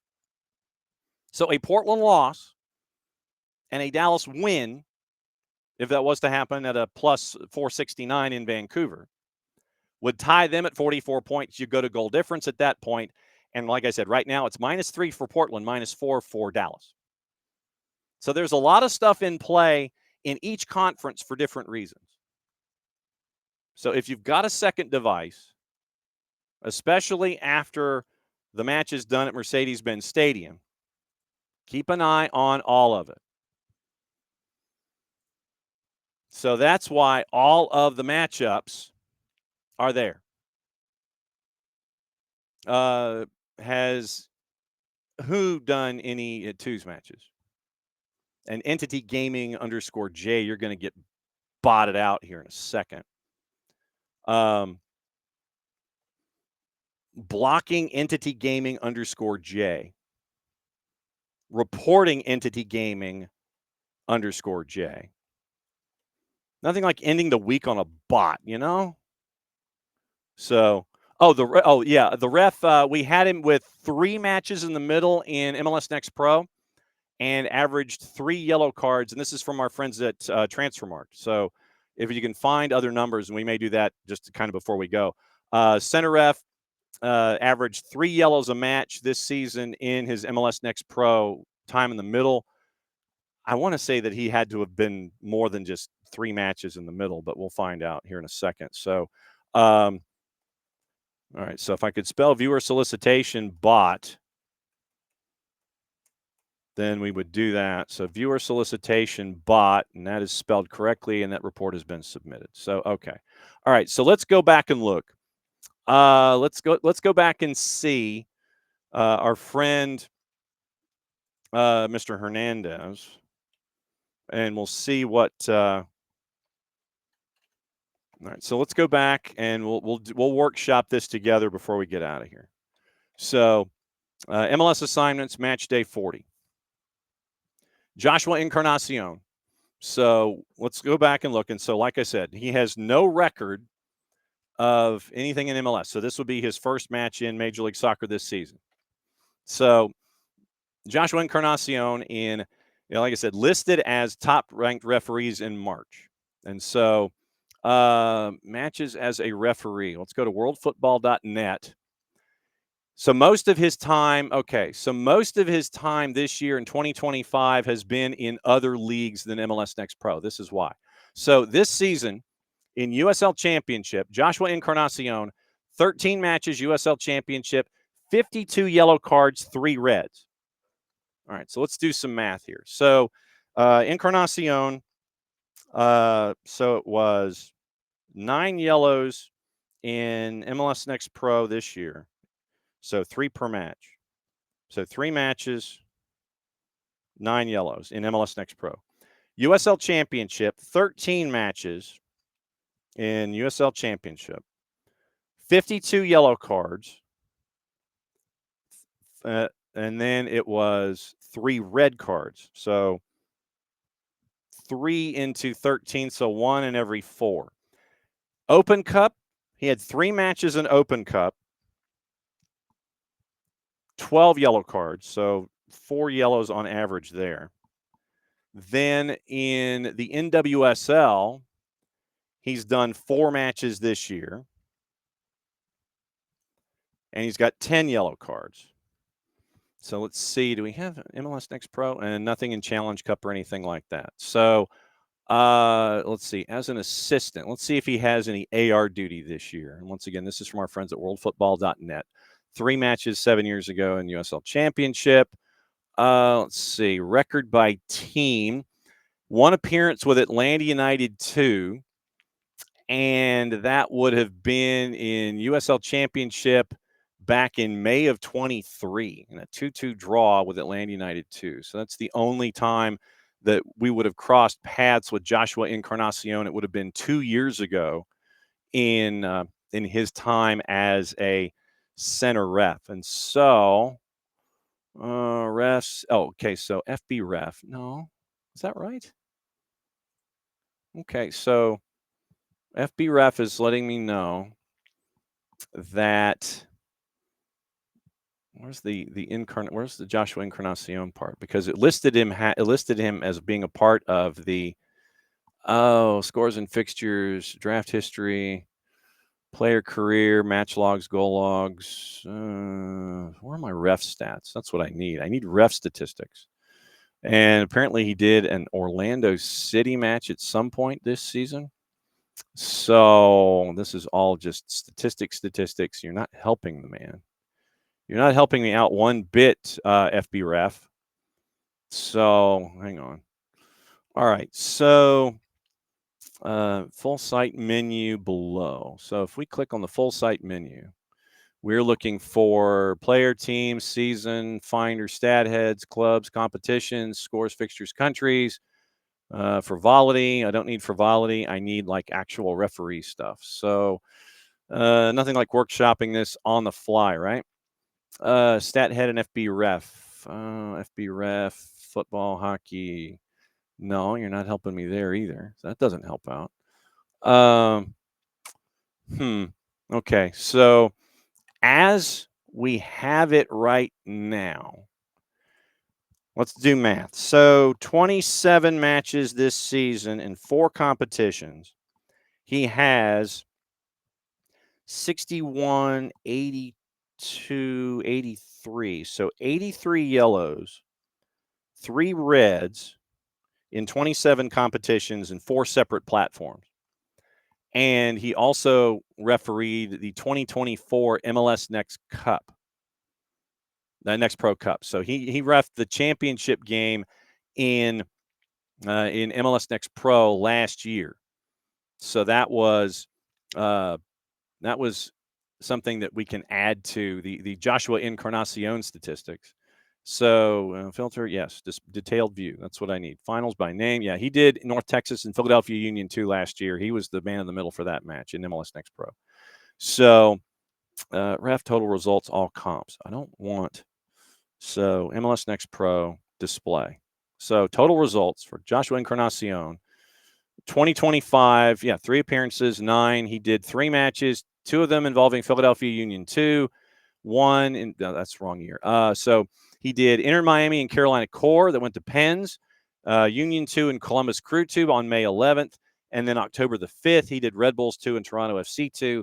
There was a 2-1 match. So right now, once again, 83 yellows in 16 and 7, which is 23. So 23 matches, 83 yellows, 4 different competitions, 3 reds. So you're looking at 3.69, 83, 14 over 23 is like 6. So like 3.6 or 3.7 yellows a match. He's averaging, I don't know how many fouls he's averaging, but we've got the number of yellows per match. And so trying to piece all this together. So Joshua Encarnacion is heavy-duty MLS Next Pro, but he's done 4 separate competitions this year: MLS Next Pro, USL Championship, Open Cup, and the NWSL. So he doesn't give a whole lot of yellows. And so that's what we know on Joshua Encarnacion at the moment. 23 matches in the middle, 3 red cards, 83 yellows, an average of about 3.6 a match in his 4 separate competitions. So that's what we've got. Okay. Whew. I think we got there. Yeah, between 3 and 4 yellow cards a match. I don't know how many fouls because they didn't give you the foul numbers. They just gave you the yellows and the red. So in 23 matches, 3 red cards, averages about 3.5, 3.6 yellows a match. But this will be as the MLS Next Pro center ref for the championship game last year, apparently held in high regard in MLS Next Pro, obviously. And so now he's getting his first call up at the big time on decision day, where he gets to do Atlanta and no, that was not as close. It's like I said, I'm doing math with all of you and trying to figure stuff out. Okay. All right. So once again, thanks to all of you for being here today. We've sorted through the ref situation. We've given you a lot of different folks that are attached to Apple. And hopefully we have put enough of a chaotic spin to what's been going on with decision day. It's going to mean a lot to a lot of different folks. And we want you to enjoy the experience. And we hope that you enjoyed this morning. Like I said, we're going to have to do it December 4th because of decision day in the World Cup being December 5th. And that's where we're going to be spending all of our time on December 5th is at various locations, letting you know what's going on when it comes to the pot drawings and things like that. So December 5th plans, by the way, we're still trying to figure out venues, but I'll be doing the morning show from somewhere, and then Maddie and Jason will pick it up after that because it is high school football semifinals Friday, and we'll figure out who's in the championships. But it'll be a part of a long day of programming with us. We'll be live a lot on December 5th. So December 4th, we'll do senior superlatives, and we'll do that leading into MLS Next Cup. Looking forward to seeing everybody tomorrow and breaking everything down there and seeing you one final time to say a tip of the cap to Brad Gazan, and it was great to have everybody here as a part of it all. Thanks to Kevin Egan. Thanks to Jess Charman and the GK Union. Thanks to Tyler Terens for co-piloting hour number 1. Thanks to KCD, who's on a plane somewhere heading to LaGuardia. Thanks to Dax McCarty, who hid from his family for a couple of minutes. Thanks to Danny Higginbotham. Thanks to Kyndra de St. Aubin. Thanks to Mark Followill. Thanks to Bart Keeler. And thanks to you for being here for the Decision Day chaos in 2025. We're going to catch our breath because we got to turn around and do it all again on Saturday night. So for everybody here at SDH, thanks for dropping by as you always do. We've got programming coming out today. 2 minutes ago, the new Soccer for US POD came out. Give it a listen. Has to do with the October window in the USMNT. That's out officially now, so you can listen to that before you listen to this, because this has to ingest and keep going forward. So thanks to everybody at Apple TV. Once again, thanks to Kirk Reynolds at Apple TV and all the different things that he had going on. We made it. Decision Day coming up tomorrow afternoon. High school football tonight, McEachern and Hillgrove. That's where I will be. And then Troop and LaGrange on the GPB Sports app. Cody Chaffins will have the call for that. So for the third time in a row. We'll be back Monday to talk about it all. We'll talk about what happened with Atlanta United, DC United, get you ready for the playoffs and everything. As the postseason rush starts Monday, back at it again with Abe and with Bart and everything else that happened on the weekend to get you off and running for the postseason, everything else going on in the world of soccer. For everybody here at SDH, thanks for dropping by. Because it is Friday and it's the end of the show, you know, that means we got to do this. The war was on. The keys on the typewriter had sharp points that kept sticking into our fingers. The dictating equipment started asking us questions, and our beepers sent electric shocks just through our body like a cattle prod. Out in the warehouse, the trucks kept banging into the docks, not even thinking about stopping. Oh, our frail bodies were strapped to the chairs, and our chairs were chained to the desks. Our pleas for justice were ignored, and the end seemed near. But we busted our slave drivers' little bitty balls. We've charged out of their brick fortress. The streets are ours, be